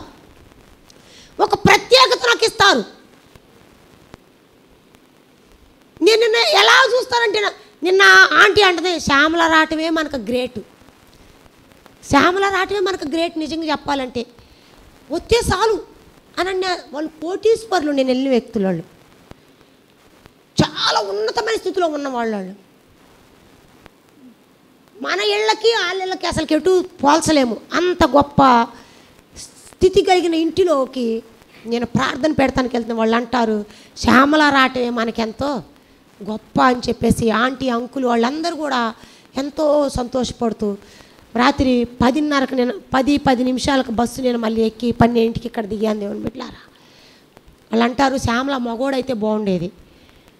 అయితే ఏమైంది అంటే దేవుడు నాకు తోడుగా ఉన్నాడు. నేను ఎక్కడికైనా వెళ్ళగలను. ఏదైనా ఎలాంటి శక్తులైనా సరే, ఎలాంటి దురాత్మ అయినా సరే, ఎలాంటి చీకటి క్రియలైనా సరే అవి నన్ను చూస్తే పారిపోవాల్సిందని చెప్పేసి వాటికి నేను ఎదురు వెళ్ళాలి. అవి నన్ను తట్టుకోవాలంటే, అవి నా ముందు నిలబడాలంటే వాటికి దమ్ము ఉండాలని చెప్పేసి ఆంటీ అంటే నిజమే శ్యామల, నేను చూచాను. మా ఆడబిడ్డకు చేసావు కదా, వాళ్ళ ఆడబిడ్డ మీదకి కనకదుర్గ వచ్చింది. నేను ఆమెను ముట్టుకోవాలా. హైదరాబాద్ నుంచి వచ్చి కూర్చుంది అక్కడ. ఇక మొదలు ఎట్ట కొట్టిందో తెలుసా, అసలుకి భూమిని పెట్టి పటామని పీకి నేను పోను, ఏం చేస్తావు, నాకు వీళ్ళు కావాలి అంటుంది. మొదలుపెట్టింది. ఏంటమ్మా వీళ్ళని కావాలా, చూద్దామా ఎట్ట కావాలో అని చెప్పేసి చెయ్యెత్తి దేవుని స్తుతించడం మొదలుపెట్టాక తట్టుకోలేక గిలగిల కొట్టుకులాడుతుంది. నేను చెయ్యేస్తే నువ్వు కాలిపోతావమ్మా అన్న. ఏదులు పెట్టి వెళ్ళిపో, వాళ్ళు దేవుని బిడలో వాళ్ళని ఎద్దకు రావడానికి వీళ్ళు లేదు అని చెప్పాను. వెంటనే ఆమెను విడిచిపెట్టి అక్కడ వెళ్ళిపోయింది. వాళ్ళు చెబుతున్నారు ఆంటీ వాళ్ళు చిన్నప్పటి నుంచి ఆమె మీదకు పూనకం వచ్చింది. వాళ్ళు పూజలు చేసేవాళ్ళు, ఇప్పటికీ అదే పూజ చేస్తారు. అందుకే ఆమెని ముందు నిలబడలేకపోయింది శ్యామల అని చెప్పేసి వాళ్ళు ఒక గొప్ప సాక్ష్యాన్ని వాళ్ళు ఇచ్చారు. దేవుని బిడ్డలారా, నా ఫోన్ నిండా అలాంటివి ఎన్నో ఉంటాయి. దేవుని బిడ్డలారా, నిజంగా చెప్పాలి అంటే ఒక ప్రత్యేకంగా దేవుడు మనల్ని వాడుకుంటాడు. ప్రత్యేకంగా జీవితాన్ని నిర్గమాకాండము 3వ అధ్యాయం 2వ వచనం చదువుకుందాం. ఒక పొద నడిమిని అగ్ని జ్వాలలో యెహోవా దూత అతనికి ప్రత్యక్షమాయెను. అతడు చూసినప్పుడు అగ్ని వలన ఆ పొద మండుచుండెను గాని పొద కాలిపోలేదు. అప్పుడు మోషే, ఆ పొద ఏల కాలిపోలేదో నేను ఆ తట్టు వెళ్ళి ఈ గొప్ప వింత చూసేదను అనుకొనెను. ఆశ్చర్యపడుతున్నాడు అక్కడ. చాలమ్మా, ఇప్పుడు రోమాపత్రిక 9వ అధ్యాయము 17వ వచనం చదువుకుందాం. రోమాపత్రిక 9వ అధ్యాయం 17వ వచనం చదువుకుందాం. మరియు లేఖనము ఫరోతో ఇలాగు చెప్పెను, నేను నీ యందు నా బలము చూపుటకును నా నామము భూలోకమందంతటా ప్రచురమగుటకును అందు నిమిత్తమని నిన్ను నియమించితిని. కావున ఆయన ఎవరిని కనికరింపగోరునో వారిని కనికరించును, ఎవరిని కఠినపరచగోరునో వారిని కఠినపరచును. ఎవరిని అంటున్నాడు దేవుడు అంటే? ఫరోతో అంటున్నాడు దేవుడు, నేను యందు నా బలము చూపుటకును నీ యందు నా బలము చూపుటకు నా నామము భూలోకమందంతటా ప్రచురమగుటకును అందు నిమిత్తమే నిన్ను నియమించాను. దేవుని స్తోత్రం, హల్లెలూయా. ఎవరు నియమించాడమ్మా? ఫరోను కూడా దేవుడే. ఎందుకని? ఆయన బలాన్ని ఇతరులకు తెలియజేయటం కొరకు, ఆయన శక్తిని ఇతరులకు కనపరచడం కొరకు. భూలోకమంతా కూడా ఆయన ఎంత గొప్ప దేవుడు, ఎంత ఆశ్చర్యకరుడు, ఎంత అద్భుతకరుడు వాళ్ళు తెలుసుకోవటం కొరకు ఫరో హృదయాన్ని కూడా కఠినపరిచానని చెప్పేసి దేవుని వాక్యం సెలవిస్తుంది. దేవుని బిడ్డలారా, చూసారా? దేవుడు కొద్ది మంది ద్వారా తన కార్యాలు నెరవేర్చుకోవటం కొరకు కొంతమందిని అలా ఒక్కొక్క రకంగా మలుచుకుంటూ ఎరగొట్టి నలగొట్టి తీసుకొని వస్తూ ఉంటాడు. అప్పుడు దాకా ప్రార్థన చేయించుకోండిరా బాబా అంటే ఎవరు మాకెందుకు ప్రార్థన అంటారు. కొద్దిమంది అంటారు మేము ఇప్పుడు రాములే అంటారు. కానీ దేవుడు వాళ్ళు ఏం చేస్తాడంటే విరుస్తాడు. విరిచి మోసే వచ్చాడు కాదు, కానీ మోసే వచ్చాడు అంటే ఏంటో తెలుసా? మోసేని అంతకుని చేశాడు. ఒక అంతకుని చేశాడు అంటే ఒక మనిషిని చంపే వ్యక్తిగా చేశాడు అనమాట. చేసి తీసుకొని వచ్చి దేవుడు మోసేని వాడుకున్నాడు. దేవుని బిడ్డలారా, అందుకే అక్కడ ఫరోను కూడా వాడుకున్నాడు. ఎందుకో తెలుసా? ఐగుప్తిలో ఇశ్రాయేలీయుల ప్రజలకు తను తాను కనుపరుచుకోవటం కోసం ఫరోను కూడా దేవుడు వాడుకున్నాడు. అంతేకాదు న్యాయాధిపతుల గ్రంథంలో కూడా గిద్యోన్ని దేవుడు వాడుకున్నాడు. ఎలా వాడుకున్నాడు గిద్యోన్ని అంటే, మరి ఆ దినాల్లో గిద్యోను ఒక పిరికివాడుగా ఉండేవాడు. గిద్యోను మరి తనకు దేవుని దృష్టికి వాళ్ళు ఇశ్రాయేలీయులు దోషులైనందున మిద్యానీయులకు వాళ్ళు 7 సంవత్సరాలు వాళ్ళు అప్పగింపబడినప్పుడు గిద్యోను తన పొలములో పండిన పంటను తీసుకొని ఒక కొండ చాటుకెళ్ళి దొంగతనముగా దాన్ని దుల్లగొట్టుకుంటుంటే దేవుని దూత వచ్చి అంటదే, పరాక్రమము గల బలాఢ్యుడా అని పిలిచాలకే గిద్యోను అంటాడు, నేను పరాక్రమునా, నేను శక్తి కలిగిన వాడినా, నేను ఆఫ్టరాలు నా దగ్గరే ఉన్న శక్తి, నేను శక్తి కలిగిన వాడినైతే, నేను బలము కలిగిన వాడినైతే, నాలో ఎంత గొప్ప కార్యం ఉంటే, నేను అలాంటి వాడినైతే ఆ మిద్యానీయులను వాళ్ళు ఏం చేసేవాడిని వాళ్ళని యుద్ధం చేసి వాళ్ళని ఎళ్ళగొట్టి నా ప్రజల్ని రక్షించుకునేవాడిని కదా. ఇది ఎలాగో నేను అని చెప్పినప్పుడు యెహోవా నీకు తోడుగా ఉన్నాడంటే, దేవుడు మాకు తోడుగా ఉన్నాడా? దేవుడు తోడుగుంటే ఇదంతా ఎందుకు జరిగింది, మాకు ఇలా ఎందుకు జరిగింది అంటాం. మనమే అంటాం. దేవుడు మనకు తోడుగా ఉంటే వాళ్ళు రావటం, వీళ్ళ పండిన పంటంతా వాళ్ళు దోసుకుపోవటం, వాళ్ళు రావటం, వీళ్ళ పశువులు వీళ్ళ పంట అంతా కూడా తీసుకొని వెళ్ళిపోతూ ఉండేవాళ్ళు. వాళ్ళకి తినటానికి కూడా ఆహారం వండిచ్చేవాళ్ళు కాదు. అలాంటి సందర్భంలో అంటాడు దేవుడు మాకెక్కడ తోడుగా ఉన్నాడయ్యా, నిజంగా మాకెక్కడ తోడుగా ఉన్నాడు? దేవుడే ఉంటే మాకు ఇది జరిగేది కాదు, మేము ఇలాగ ఉండేవాళ్ళము కాదు, మా బ్రతుకు ఇలా అయ్యేది కాదు, మా జీవితం ఇలాగా ఉండేది కాదు, ఈ రోగం నాకు వచ్చేది కాదని ఒకళ్ళు నువ్వు అనుకుంటున్నామేమో. కానీ దేవుడు అంటున్నాడు నీవు పరాక్రమవంతురాలివి, నువ్వు పరాక్రమం కలిగిన దాని అన్న సంగతి నీకు అర్థం కావట్లా. నువ్వు అపవాదిని ఎదిరించు, వాడు నీ ఎదురు నుంచి పారిపోతాడు. నువ్వు పిరికి దానిగా ఉండొద్దు. దేవుని బిడ్డలారా, నువ్వు ఎప్పుడైతే పిరికిదానిగా ఉంటావో అప్పుడు సాతాను నిన్ను స్వాధీనపరుచుకుంటాడు. నీ కుటుంబాన్ని అల్లకొల్లం చేస్తాడు, నీ కుటుంబాన్ని తారుమారు చేస్తాడు, నీ బ్రతుకునే ఒక తెలియని ఒక స్థితిలోకి నిన్ను మలిచి నీ జీవితాన్ని అల్లకొల్లం చేసి సమాధానం లేని దానిలాగా నిన్ను ఉంచుతాడు దేవుని బిడ్డలారా. అయితే నీలో ఉన్న శక్తి నీకు చాలట్లేదు, తెలియట్లేదు నీకు. నువ్వెంత గొప్పదానివో, నువ్వెంత గొప్పవాడివో అన్న సంగతి నీకు అర్థం కావట్లేదు. ఇక్కడ గిద్యోను అంటున్నాడు, నువ్వు పరాక్రమ కలిగిన వాడిన సంగతి నీకు అర్థం కావట్లేదు గిద్యోను. దేవుడు నాకెక్కడ తోడుగా ఉన్నాడు, దేవుడు మాతో ఏడున్నాడు అని చెప్పేసి గిద్యోను మాట్లాడుతున్నప్పుడు అంటాడు, నిజంగా దేవుడు మాకు తోడుగా ఉంటే, నిజంగా దేవుడు నాకు సహాయం చేస్తే ఇక్కడే ఉండు, నేను ఇప్పుడే వస్తానని చెప్పేసి వెంటనే పోయి అక్కడ దేవునికి నైవేద్యాన్ని అక్కడ సమర్పిస్తున్నప్పుడు అక్కడ దేవుని యొక్క అతను సమర్పించిన నైవేద్యాన్ని వాళ్ళు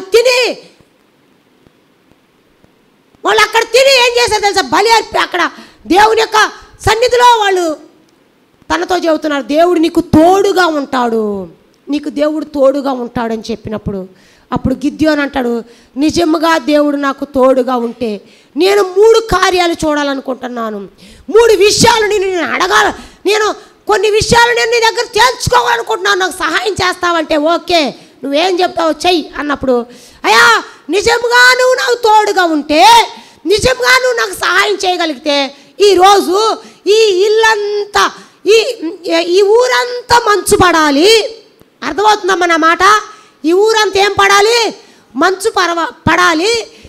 మైలవరం చుట్టుపక్కల ఏరియాలు ఎక్కడ కూడా మంచు పడకూడదు, ఇక్కడే పడాలి. ఇంకా మీకు అద్భుతం చెప్పాలంటే గుడి మీద మంచు పడాలి, మన ఇళ్ళ మీద మంచు పడకూడదు అని దేవుడిని అడిగాడు. సరే అని చెప్పేసి ఆ రాత్రి దేవుడు ఈ గుడి మీద మాత్రమే మంచు కురిపించాడు. ఈ చుట్టుపక్కల బాబోళ్ళ ఇల్లు కానీ, ఇటు ఏళ్ళిళ్ళు కానీ, అటు ఆలిళ్ళు కానీ, అటు మాణిక్యోళ్ళ ఇల్లు కానీ, అటు కమిటీ హాల్ ఇటు వెనక కానీ ఎవరింటి మీద కూడా మంచు కురవల. లెక్కి చూసాకే ఒక గుడి మాత్రమే మంచు పడి తడిచిపోయినట్లు దేవుడు చూపించాడు. ఏమడిగాడు? ఈ గుడి మీదే మంచు పడాలని అడిగాడు. రెండోది అడుగుతా, మళ్ళీ కోపగించుకోకుండా అంటే చెప్తా, మళ్ళీ రెండోది అడుగుతాను.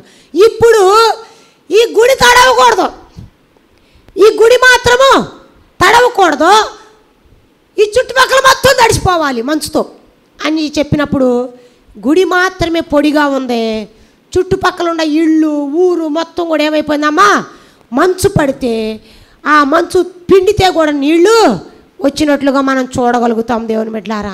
అలాగా దేవుణ్ణి పరీక్షించాడు. ఇప్పుడు దేవుడు గిద్యోనుకి దేవుడు కొంతమందిని అప్పగించి వారిని పరీక్షించడం మొదలుపెట్టాడు. ఎలా పరీక్షించడం మొదలుపెట్టాడంటే, ఇదిగో మీరు ఎవరైతే యుద్ధానికి వెళ్ళాలనుకుంటున్నారో వాళ్ళని కొండెక్కమన్నాడు దేవుడు. ఆ కొండెక్కాలకే ఇప్పుడు ఒక 30,000 మంది ఉన్నారు. ఈ 30,000 మందిలో 10,000 మంది అక్కడ కొండెక్కలేక అక్కడే ఆగిపోయారు. తర్వాత 20,000 మంది ఉన్నారు. 20,000 మంది నడుచుకుంటూ వచ్చాకే మధ్యలో సగం మంది ఆగిపోయారు. మరలా ఒక ప్రదేశానికి వచ్చాకే ఒక కాలువ వచ్చింది. అంటే నేను క్లుప్తంగా చెబుతున్నాను, అంతా నేను వివరించట్లేదు కాబట్టి సమయం చాలదని. ఆ కాలువ వచ్చాకే ఆ కాలువ కాడికి వచ్చాక అన్నాడు దేవుడు, ఇదిగో ఈ 10,000 మందిలో మీరందరూ కుక్క నాకినట్లుగా నీళ్ళు నాకమన్నాడు దేవుడు. ఎట్టగా మోకాళ్ళుని అటు నాకమన్నాడు. వీళ్ళందరూ ఏంటంటే మేమేంటి కుక్క నాకినట్టు నాకటువంటి నీళ్ళు అని చెప్పేసి మొత్తం సగం మంది వెనకపోయారు. ఇప్పుడు మిగిలింది ఎంతమంది అమ్మంటే 300 మంది దేవుని బిడ్డలారా. 30,000 మందిలో 300 మిగిలారనుకో, ఈ 300 మంది మిద్యానీయులు ఒక మైదానం అంతా ఇసుకలాగా మిడతల్లాగా ఉన్నారు సైన్యం.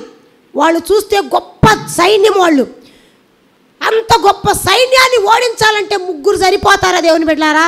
3 సరిపోతారా? 300 మంది సరిపోతారా? 300 మంది సరిపోరు. అయితే గిద్యోను అంటాడు, దేవుని బిడ్డలారా, గిద్యోను అంటాడు, దేవుని వాక్యం సెలవిస్తుంది, ఈ 300 మందితో ఎలాగ యుద్ధం చేయాలో తనకు అర్థం కావట్లేదు. దేవుని బిడ్డలారా, యుద్ధం చేయటానికి వెళుతున్నప్పుడు దేవుని యొక్క సన్నిధిలో దేవుడు అతనికి ఏమి ఇచ్చాడు తెలుసా? యుద్ధానికి వెళ్ళేవాడికి కత్తి ఇవ్వాలి, కానీ దేవుడు ఏమి ఇచ్చాడు తెలుసా? కుండ, దివిటి, బోర. కుండ, దివిటి, బోర, వెలుగు. దేవుని బిడ్డలారా, వెలుగునిచ్చాడు. బోర విజయానికి సాదృశ్యం. ఈ కుండను తీసుకొని బయలుదేరాడు దేవుని బిడ్డలారా. ఈ 3 తీసుకొని వెళ్తుంటే అక్కడ వాళ్ళకి దర్శనం వస్తుంది. ఇశ్రాయేలులో నుంచి ఒక యావల రొట్టె దొల్లుకుంటూ వచ్చి మిద్యానీయులందరిని కూడా తుత్తునీలుగా చేసి ఆ యొక్క దర్శనం చూస్తున్న సందర్భంలో ఈ మాటలే చెప్పుకుంటున్నారు వాళ్ళు. ఇంకేముందా, వాళ్ళ నుంచి ఒక గిద్యోను అనే వ్యక్తి బయలుదేరి వస్తున్నాడు, మనం అందరం కూడా చచ్చిపోతాం, మనందరం కూడా పారిపోతే ప్రాణాలను దక్కుతాయి అని చెప్పుకుంటూనే ఉన్నాడు. ఈ యొక్క కుండను తీసుకొని, ఈ యొక్క డ్యూటీని తీసుకొని ఆ కుండను పగలగొట్టి అక్కడ నుంచి అతను పరుగులు పెడుతున్నప్పుడు ఆ మిద్యానీయుల కంటే కూడా వీళ్ళ యొక్క కాలు శబ్దాలు ఎట్లా ఉంటాయి తెలుసా? లక్షల మంది గుర్రాలు వేసుకొని వస్తుంటే ఎంత శబ్దం వస్తుందో అంత శబ్దం విని వామ్మో ఇంకేముంది, ఇశ్రాయేలీయుల యొక్క వాళ్ళు మన మీదకి యుద్ధానికి వస్తారు, వాళ్ళ దేవుడు గొప్పవాడు అని చెప్పేసి వాళ్ళందరూ కూడా పారిపోవటం, అక్కడ ఒక్కళ్ళు కూడా మిగలకుండా పారిపోయారు. దేవుని బిడ్డల, దేవుని స్తోత్రం, హల్లెలూయా. ఒక పిరికి వాడిని ఏం చేశాడు తెలుసా? 300 మందితో దేవుడు గొప్ప విజయాన్ని ఇచ్చాడు. నీ జీవితంలో నువ్వేంటో నీకు అర్థం కావట్లా. అందుకే దేవుడు నిన్ను ఒక ప్రత్యేకమైన దానివని నిన్ను నిరూపించడం కోసకే ఆయన ఏం చేస్తున్నాడు తెలుసా? నీ గొప్పతనం ఏంటో, నీలో ఉండే శక్తి ఏంటో, నువ్వు కలిగిన దేవుడు ఎంత గొప్ప దేవుడు, నీలో ఉండ ఎంత గొప్ప కార్యాలు నువ్వు చూడగలవో, ఎలా నువ్వు చేయగలవో. ఒకవేళ నువ్వు దొంగతనంగా దాక్కుంటున్నావేమో దుష్టుడికి, లేతే అమ్మ వాళ్ళు అది చేస్తారు, అమ్మ ఇది జరిగిద్ది అని భయపడుతున్నావేమో. భయపడాల్సిన అవసరం ఏమీ లేదు. నీలో ఉన్నవాడు సర్వశక్తి కలిగిన దేవుడు, నీలో ఉన్నవాడు సర్వశక్తి కలిగిన దేవుడు నిన్ను గొప్పగా దీవిస్తాడు, గొప్పగా వాడుకుంటాడు, గొప్పగా నీవు అపవాదిని ఎదిరించే శక్తిని, ప్రతిదానికి ఎదిరించి నిలబడిన సామర్థ్యాన్ని దేవుడు మీకు అనుగ్రహిస్తాడు. దేవుని బిడ్డలారా, నీ కుటుంబాన్ని నీకు నువ్వే నీ కుటుంబాన్ని రక్షించుకోగలుగుతావు. అప్పుడు గిద్యోను ఇశ్రాయేలీయుల్ని మిద్యానీయుల చేతిలోంచి విడిపించాడు. దేవుని బిడ్డలారా, ఈరోజు నీ కుటుంబాన్ని విడిపించుకోలేకపోతున్నావా? నీ కుటుంబం సాతాను చేతిలో కట్టబడి ఉందా? నువ్వెంతో ఏడుస్తున్నావా? అయ్యో మా ఇంటికి ఎందుకు ఇలా జరుగుతుంది, అయ్యో నా భర్తకి ఎందుకు ఇలా జరుగుతుంది, నా కొడుకు ఎందుకు ఇలా జరుగుతుంది, నా కుటుంబం ఎందుకు ఇలా అయిపోయింది, నేను నిస్సహాయురాల్ని, నేను నిస్సహాయుని అనుకుంటున్నావా? దేవుని వాక్యముతో నింపబడు. ఆ దేవుని వాక్యముతో నీ హృదయం అనే కుండను నింపుకో, వాక్యముతో నింపుకొని బయలుదేరు. విజయానికి బోర పట్టుకో, వెలుగెత్తి తాళక బోర ఊదు దేవుని సన్నిధిలో. దేవుని బిడ్డలారా, గొప్పగా దేవుడు నీకు వెలుగునిచ్చాడు. నీ చేతికి నీలో ఉన్న దేవుడు వెలుగై ఉన్నాడు. ఆయన నీకు వెలుగునిచ్చాడు. ఆ వెలుగు నీ చేతిలో ఉన్నంత కాలము, నీతో ఉన్నంత కాలము చీకటి ఏమైపోద్ది? పారిపోద్ది. దేవుని స్తోత్రం, హల్లెలూయా. పారిపోద్ది. వెలుగు నీతో ఉందా? వెలుగు నీతో ఉందా? వెలుగు నీతో ఉంటే దేవుని కార్యాలను చూడగలుగుతావు. చీకటి ఉంటే నువ్వు చూడలేవు. దేవుని బిడ్డలారా, అందుకే ఈరోజు నిన్ను పరీక్షించుకో. నాతో నిజంగా వెలుగుంటే నా ఇంట్లో ఎందుకు కార్యం జరగట్లేదు? నాతో నిజంగా దేవుని వాక్యముతో నేను నింపబడి ఉంటే మనం ఎవరో అమ్మా? కొండవా కాదా? కొండవేగా మనం. మన్నువురా నీవు, మట్టివిరా నువ్వు, కొండవురా నీవు, పగిలేదవు. అంటే ఏంటి? నేను ఒక కొండ ఉన్నాము. అయితే దేవుని వాక్యముతో మనం నింపబడిన వారమై వెలుగులో జీవిస్తున్నట్లయితే మనము విజయ బోర ఊదుతాము, దేవుని వెలుగెత్తి స్తుతిస్తాము, దేవుని వెలుగెత్తి ఆరాధిస్తాము. దేవుని బిడ్డలారా, దేవుని వెలుగెత్తి ఆరాధిస్తాము. అట్టి గొప్ప విజయాన్ని మనకి నువ్వు పిరికిదాన్ని అనుకుంటున్నావేమో. నేను పిరికివాడిని, నేను పిరికిదాన్ని అనుకుంటే దేవుడు అన్నాడు, నువ్వు ధైర్యవంతురాలివి, నీలో నేనున్నాను, నేను నీతో ఉంటాను. నువ్వు వెళ్ళిన ప్రదేశంలో నేను గొప్ప విజయాన్ని నీ ఇంటిలో విజయం కలుగుతుంది, నీ కుటుంబంలో విజయం కలుగుతుంది, నీ గర్భఫలంలో విజయం కలుగుతుంది, నీ యొక్క చేతబడి శక్తుల్లో విజయం కలుగుతుంది, దురాత్మల మీద విజయం కలుగుతుంది, నీ యొక్క అప్పుల్లో విజయం కలుగుతుంది, నీ సమస్యల్లో విజయం కలుగుతుంది, నీకున్న ప్రతి బాధ నుంచి, ప్రతి రోగముల నుంచి విజయం కలుగుతుంది. దేవుని స్తోత్రం, హల్లెలూయా. అట్టి గొప్ప కార్యాన్ని దేవుడు మీ జీవితంలో జరిగిస్తాడు. అయితే పిరికిదానిలాగా ఉండబాకండి. ఎంతకాలం పిరికి వాళ్ళలాగా ఉంటారు? ధైర్యం కలిగి నిలబడండి, అపవాదిని ఎదురించండి. అది ఎలాంటి సమస్య అయినా మీ ఎదురు నుంచి పారిపోతుంది. నిన్ను భయపడుతున్న ఏ సమస్య అయినా నీ ముందు నిలబడటానికి వీలు లేదు. నిజముగా నువ్వు సర్వశక్తి కలిగిన దేవుని నమ్మినట్లయితే, విశ్వసించినట్లయితే నీ కార్యము దేవుడు, నీ జీవితంలో అద్భుతాన్ని దేవుడు జరిగిస్తాడు. నువ్వు ఎక్కడికి పోవవసరం లేదు, ఎక్కడికి నువ్వు పరుగులు పెట్టాల్సిన అవసరం లేదు. దేవుని బిడ్డలారా, అట్టి గొప్ప కార్యాన్ని దేవుడు జరిగిస్తాడు. ఇంకొక చిన్న మాట చదివి దేవుని వాక్యాన్ని నేను ముగిస్తాను. దేవుని బిడ్డలారా, టైం అయిపోయింది.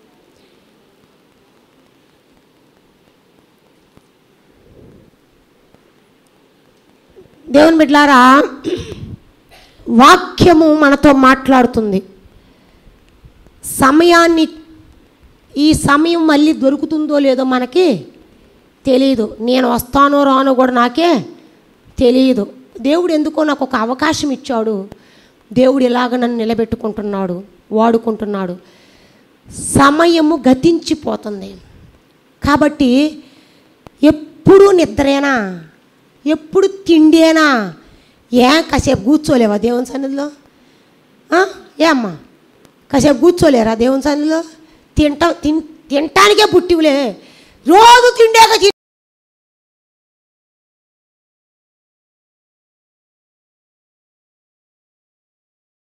నీ అప్పు తీరుతుందా?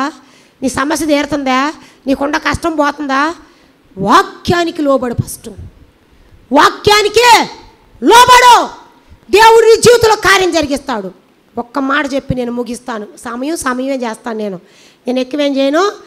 ఒక్క మాట చెప్పి, అపోస్తలుడైన పౌలుని దేవుడు ఇశ్రాయేలు యొక్క యూదా జాతిని హింసిస్తున్న సందర్భంలో దేవుడు పౌలు దమస్కు మార్గములకు వెళ్తున్నప్పుడు, అక్కడ దాగి ఉన్న క్రైస్తవులు హింసిస్తున్నప్పుడు దేవుడు పౌలుతో మాట్లాడాడు.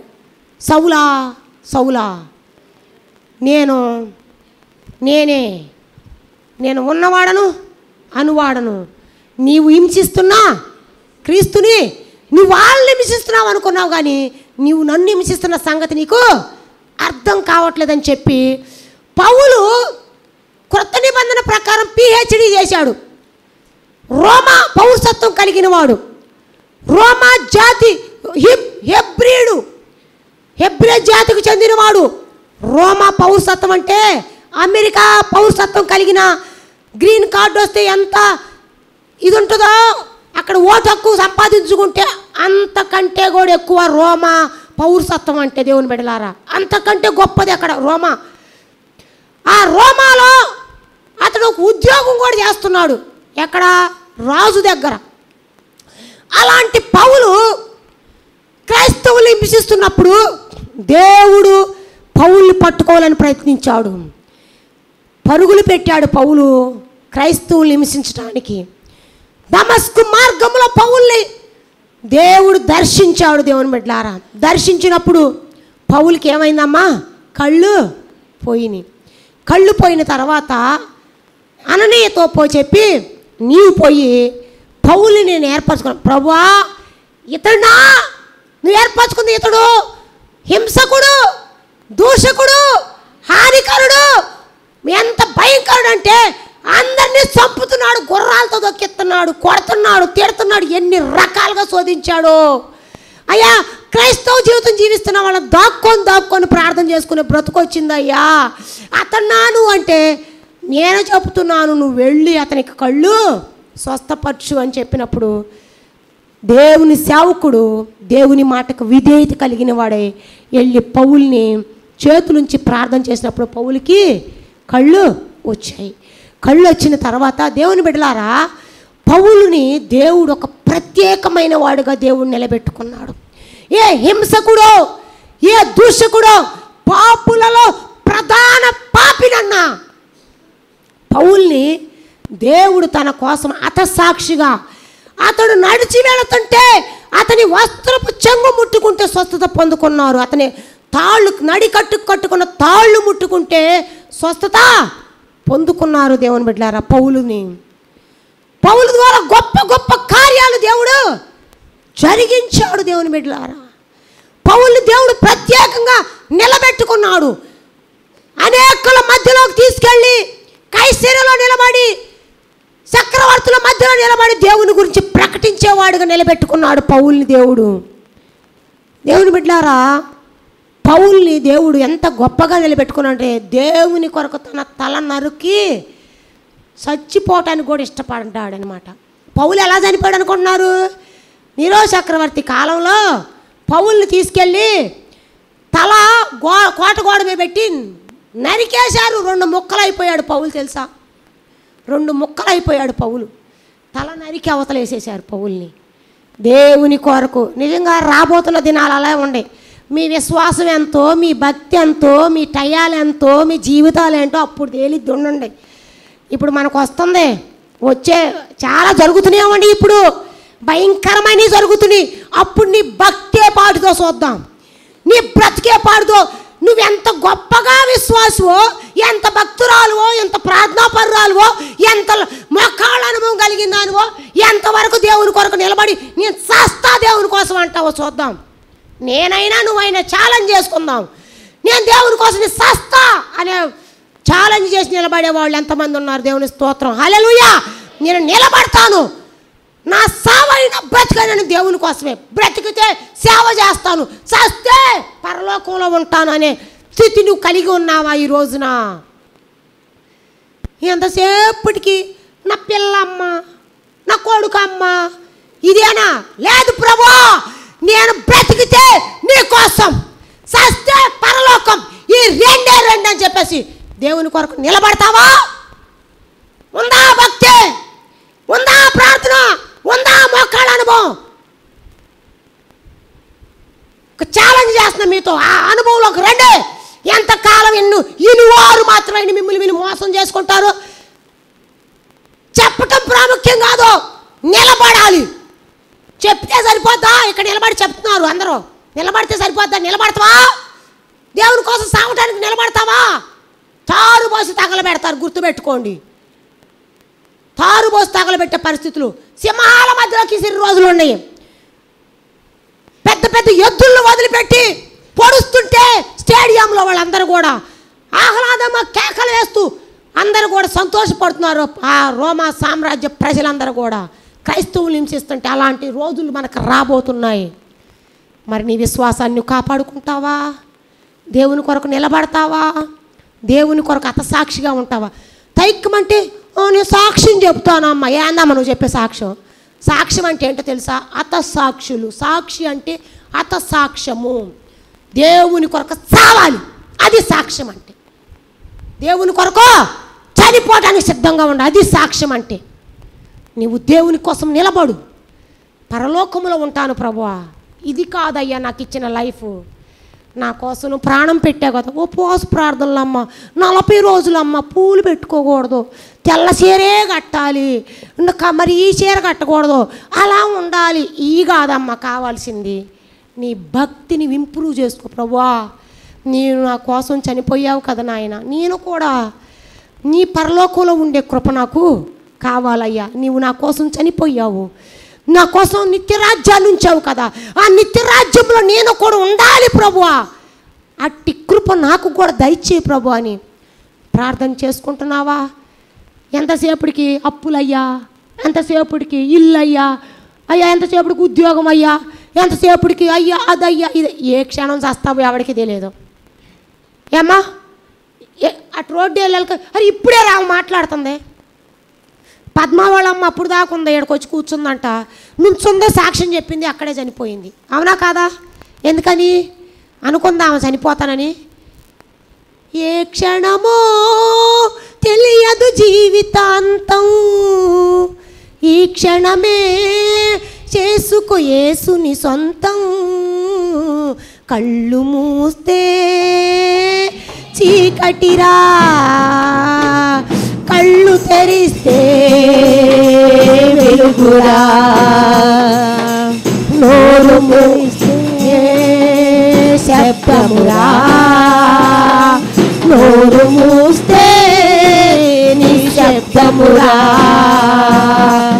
ఏ క్షణమో తెలియదు జీవితాంతం, ఈ క్షణమే చేసుకో యేసుని సొంతం. కళ్ళు తెరిస్తే వెలుగురా, కళ్ళు మూస్తే చీకటిరా. బంగారు ఎలా ఊగిన నీవు భుజములపై నిన్ను పోయక తప్పదురా బంగారు ఊయలా ఊగిన నీవు భుజములపై నిన్ను పోయక తప్పదురా పట్టు పరుపు పైన పొడిలిన నీవు మట్టి పరుపులోనే పెట్టక తప్పదురా ఏ క్షణమో తెలియదు జీవితాంతం ఈ క్షణమే తెలుసుకోని సొంతం కళ్ళు తెరిస్తే వెలుగురా కళ్ళు మూస్తే చీకటిరా. హల్లెలూయా. ఏమ్మా ఇవాళ పట్టు చీర కట్టి నువ్వు ఏడుంటావు తెలుసా? బొంత కూడా వేయరు, గుర్తుపెట్టుకోండి. బొంత కూడా వేయరు, బొంత కూడా వేయరు, అది గుర్తుపెట్టుకోండి. ఇవాళ పట్టు చీరలు కట్టుకొని తిరుగుతున్నాను నీవు నేను. నాకు కూడా వేస్తారో లేదు నాకు కూడా తెలియదు, ఏం వేస్తాను నేను చూస్తానా. కానీ ఒక్కటి మాత్రం గుర్తుపెట్టుకోండి దేవుని బిడ్డలారా, సమయం నీ చేతిలో నా చేతిలో ఏమి, కానీ అయ్యా నిత్యరాజ్యంలో ఉండాలని కోరుకుంటున్నాను. ఈ జీవితము నేను ముగించే వరకు నేను కూడా అపోస్తలుడైన పౌలు వల్ల నేను కూడా నీ కొరకు నిత్యరాజ్యంలో ఉండే కృప నాకు కూడా దయచేయి. దేవుడు నిన్ను ప్రత్యేకమైన దానిగా ఎందుకు పుట్టించాడో తెలుసా? ఆయన తన మహిమ తెచ్చుకోవటం కోసం మోషేని తీసుకొచ్చాడు దేవుడు బయటికి. అరణ్యంలోకి తీసుకెళ్ళిన దేవుడు, హోరేబు దగ్గర తీసుకెళ్ళిన దేవుడు, మోషే ద్వారా దేవుడు మహిమ తెచ్చుకున్నాడు. పిరికివాడైన గిద్యోను దేవుడు పిలుచుకున్న దేవుడు గిద్యోనుకి విజయాన్ని ఇచ్చినట్లు దేవుడు నీ జీవితంలో కూడా పిరికితనంతో బ్రతుకుతున్నావేమో, నీ జీవితంలో గొప్ప విజయాన్ని ఇస్తాడు. పౌలుని పిలిచిన దేవుడు, పౌలుని దేవుడు వాడుకున్నాడు. దేవుని కొరకు అతసాక్షిగా అయిపోయి పరలోక రాజ్యంలో పౌలు ఉన్నాడు. మరి నీవు దేవుని కోసం ప్రత్యేకింపబడావా? దేవుని కోసం ప్రతిష్ఠింపబడుతున్నావా? దేవుని కోసం నువ్వు నిలబడుతున్నావా? నీవు జీవితము పరలోకంలో ఉండాలని కోరుకున్నట్లయితే చేతులెత్తి ప్రార్థన చేసుకుందాం. మనం అందరం కూడా చేతులెత్తి, ప్రభువా ఈరోజు నువ్వు నాతో మాట్లాడావు, నీకు వందనాలయ్యా. నిజమేనయ్యా, ఈ జీవితం కొద్దిసేపే, ఏ క్షణం ఏం జరుగుతుందో మనకి ఎవ్వరికీ తెలియదు. నిజముగా నీవు ప్రార్థన చేసుకో, ప్రభువా నీవు నా కోసం మరణించి నిత్యరాజ్యంలోకి నా కోసం స్థలము సిద్ధపరచకు వెళ్ళావు కదా ప్రభువా, ఆ స్థలంలో నేను కూడా ఉండాలని కోరుకుంటున్నానయ్యా. నా కట్టి కృప నాకు దయచేయి. ఎర్ర సముద్ర మార్గం గుంటా ఇశ్రాయేలును నడిపించిన దేవా, నన్ను కూడా ఈ లోకములోకి నన్ను నడిపించిన ఆయన, నీ పరలోక రాజ్యము చేరు వరకు నాకు సహాయం చేయవా తండ్రి అని కన్ను చేతులెత్తయ్యా. నేను ఈ రాజ్యంలో ఉండాలని కోరుకుంటున్నాను ప్రభువా. ఒక్కసారి నన్ను జ్ఞాపకం చేసుకో ప్రభువా. నాయనా ఎంతసేపటికి నా బిడ్డలో నేను అనుకుంటున్నానేమో, కాదు నాయన, అలా కాదు ప్రభువా. ఒక్కసారి నన్ను జ్ఞాపకం చేసుకో. కన్నీరుగా చేయా, నేను నీ పరలోకంలో ఉండాలనుకుంటున్నాను ప్రభువా. నేను నీ నిత్య రాజ్యంలో నేను చోటు సంపాదించుకోవాలని ఆశపడుతున్నాను అయ్యా. ఒక్కసారి నన్ను జ్ఞాపకం చేసుకోవా తండ్రి అని చేతులెత్తయ్యా. నేను నీతో ఉంటాను, నాకు నీ జీవితం నీతో ఉండే కృప నాకు కావాలయ్యా. నేను ఈ లైఫ్ ముగించే సమయానికి నేను నీతో ఉండాలి. నా బ్రతుకు ఎందుకు ఇచ్చావు అనేది ఈరోజు నాతో మాట్లాడాడమ్మా. ప్రార్థన చేసుకో. నీ బిడ్డల భవిష్యత్తును దేవునికి అప్పగించు. దేవుడే నడిపిస్తాడు. ఎప్పుడు చనిపోతావో నీకే తెలియదు, ఎప్పుడు ఏమైపోతావో నీకే తెలియదు కనుక అయ్యా ఒక్కసారి నన్ను జ్ఞాపకం చేసుకోవా తండ్రి. నాయనా నేను కూడా పౌలులాగా నీతో ఉండాలనుకున్నానయ్యా. నీతో ఉండే గొప్ప ధన్యత నాకు కావాలని ఆశపడుతున్నానయ్యా, ఆశపడుతున్నాను ప్రభువా. చనిపోతే నీతో ఉండాలి, బ్రతికితే నీ కొరకు నేను జీవిస్తానయ్యా. ఈ జీవితం నీవిచ్చిన భిక్ష నాయన, నన్ను జ్ఞాపకం చేసుకోవా. పరిశుద్ధుడా పరిశుద్ధుడా నన్ను కూడా నిలబెట్టు ప్రభువా అని కన్నీరు గాడ్చి ఒక్క క్షణము దేవుని వైపు చూడమ్మా.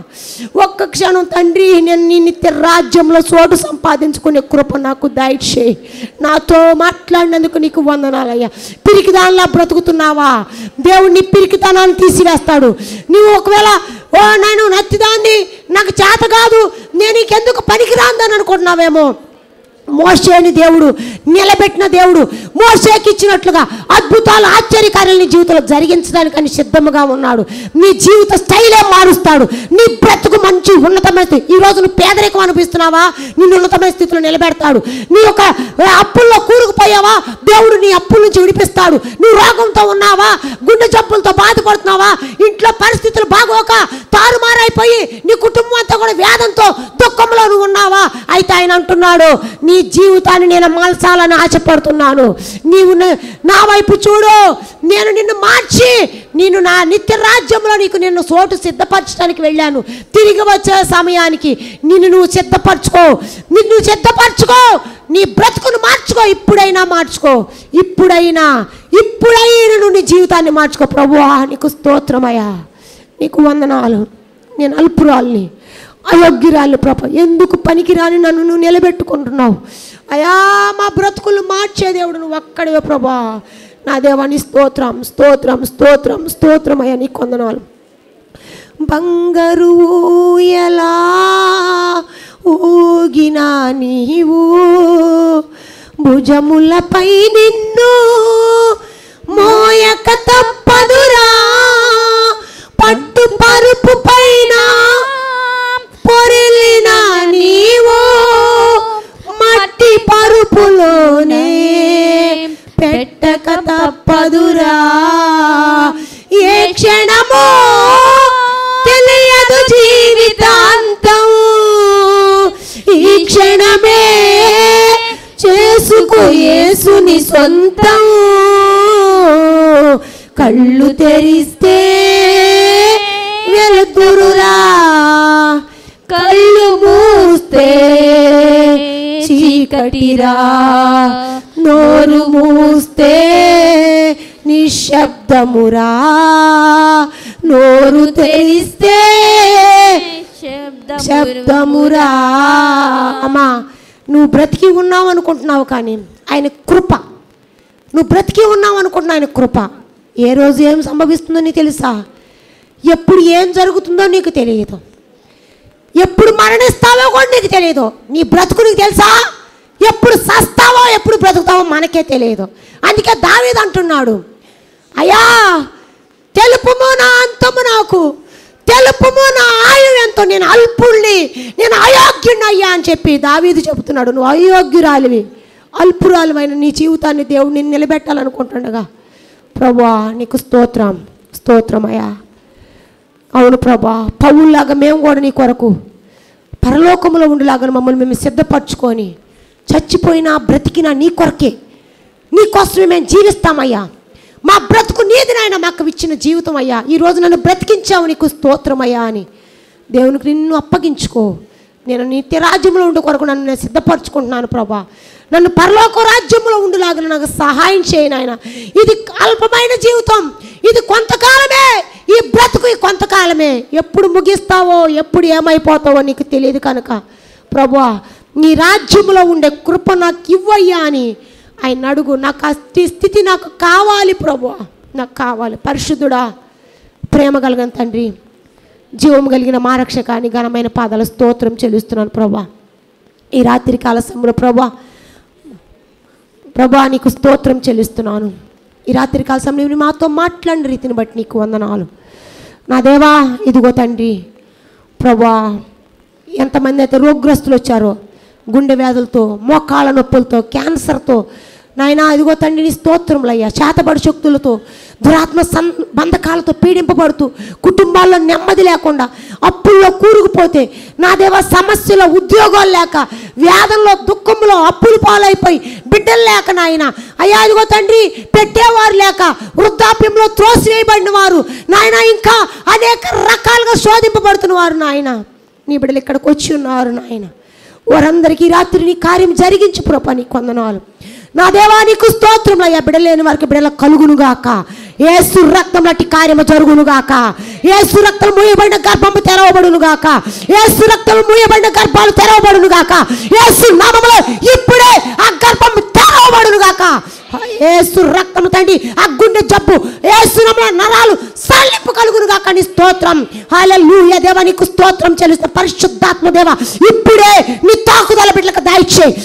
దేవా నీకు స్తోత్రం. పక్షవాతం కలిగిన వారిని స్వస్థపరచు అయ్యా. రోగగ్రస్తులు మీరు స్వస్థపరచండి అయ్యా. ఎదుగుతండి జ్వరాలతో పీడింపబడుతూ, మెదడు వాపుతో పీడింపబడుతూ అయ్యా, అనేక అయ్యా ఎదుగుతండి అంటూ రోగాలతో పీడింపబడుతూ అయ్యా, ఇంకా అనేక విధాలుగా సాతాను శక్తుల బంధకాల్లో చిక్కుకుంటే యేసు నామములో విడుదల కలుగును గాక. యేసు నామములో ఇప్పుడే వారి జీవితాల్లో విడుదల కలుగును గాక.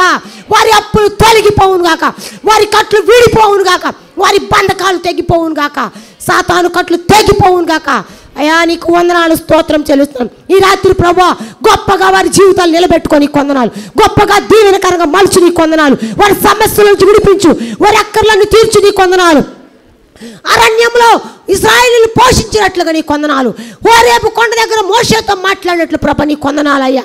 నీ బిడ్డలతో ఈ రాత్రి మీరు మాట్లాడి వారి జీవితాల్లో గొప్ప కార్యాలు జరిగించి నీ కృపలో నాయన మీ గొప్ప అద్భుతాలు చూచే కృప దయచేయమని. ఇంకా మోకాళ్ళ నొప్పులతో ఇంకా ఇంకా అనేక రోగాలతో పీడింపబడుతున్నాం ప్రతి బిడ్డని, హాస్పిటల్లో ఉన్న వారిని జ్ఞాపకం చేసుకో అయ్యా. అదిగోతండి దైవజనుడు కుటుంబాన్ని జ్ఞాపకం చేసుకో. ఇంకా ఏ వ్యాధులతో పీడింపబడతారో, ఏ సమస్యలో కొట్టిమిట్లాడుతారో అట్టి వారితో మీరు మాట్లాడి మీ గొప్ప అద్భుతాన్ని జరిగించమని యేసుక్రీస్తు నామములో తండ్రి మీకే మహిమ గంత ప్రభావం తెచ్చుకోమని ఇట్టి ప్రార్థన మీరు ఆలకించినందుకు త్వరలో ఈ 40 దినాల కోరికల్లో గర్భము తెరిచి బిడ్డనిస్తున్నందుకు నీకు వందనాలు, స్తోత్రం చెల్లిస్తున్నాను. రోగాలతో పీడింపబడుతున్న స్వస్థతలు కలుగు చేస్తున్నావు, నీకు స్తోత్రం చెల్లిస్తున్నాను. అప్పుల్లో కూరుకుపోయిన వారిని పైకి లేవనెత్తున్నావు, నీ స్తోత్రం చెల్లిస్తున్నాను. నీకు వందనాలు. వారి సమస్యల్లో గుండా వెళ్తుండగా అరణ్య రోదన ఉల్లాసంగా మలసపోతున్న నీ స్తోత్రం చెల్లిస్తున్నాను. నీకు వందనాలు. అట్టి గొప్ప కార్యాలతో నీ బిడ్డల ప్రభా మీరు నడిపించి, ఆశీర్వదించి, దీవించి వారి సమస్యలన్నీ తొలగించమని ఈ రాత్రి దీవెనలతో వాళ్ళు నడిపించమని యేసు నామములో మా తండ్రి ఆమేన్, ఆమేన్. ప్రార్థన చేసుకుందాం. పరలోకమందు మా తండ్రి మీ నామం పరిశుద్ధపరచబడును గాక. మీ రాజ్యం మాకు వచ్చును గాక. మీ చిత్తం పరలోకమందు నెరవేరినట్లు భూమి యందు నెరవేరును గాక. మానదిన ఆహార్యుడు మాకు దయచేయము. మా ఇలా అపరాధం చేసి వారు మేము క్షమించినట్లు మా అపరాధాలు మీరు క్షమించండి. మమ్మ శోధక దృష్టిని తప్పించుము. రాజ్యము, శక్తి, మహిమ నిరంతరం నీవు ఉన్నావు తండ్రి. ఆమేన్. తండ్రి అయిన దేవుని ప్రేమ, కుమారుని యేసుక్రీస్తు కృప, పరిశుద్ధాత్మ దేవుని సావాసం ఇప్పుడు ఎల్లప్పుడు సదాకాలమైన రాకడ పర్యాంతం వరకు మనకు తోడుగా ఉండి నడిపించును గాక. ఆమేన్, ఆమేన్. అందరికీ వందనాలమ్మా.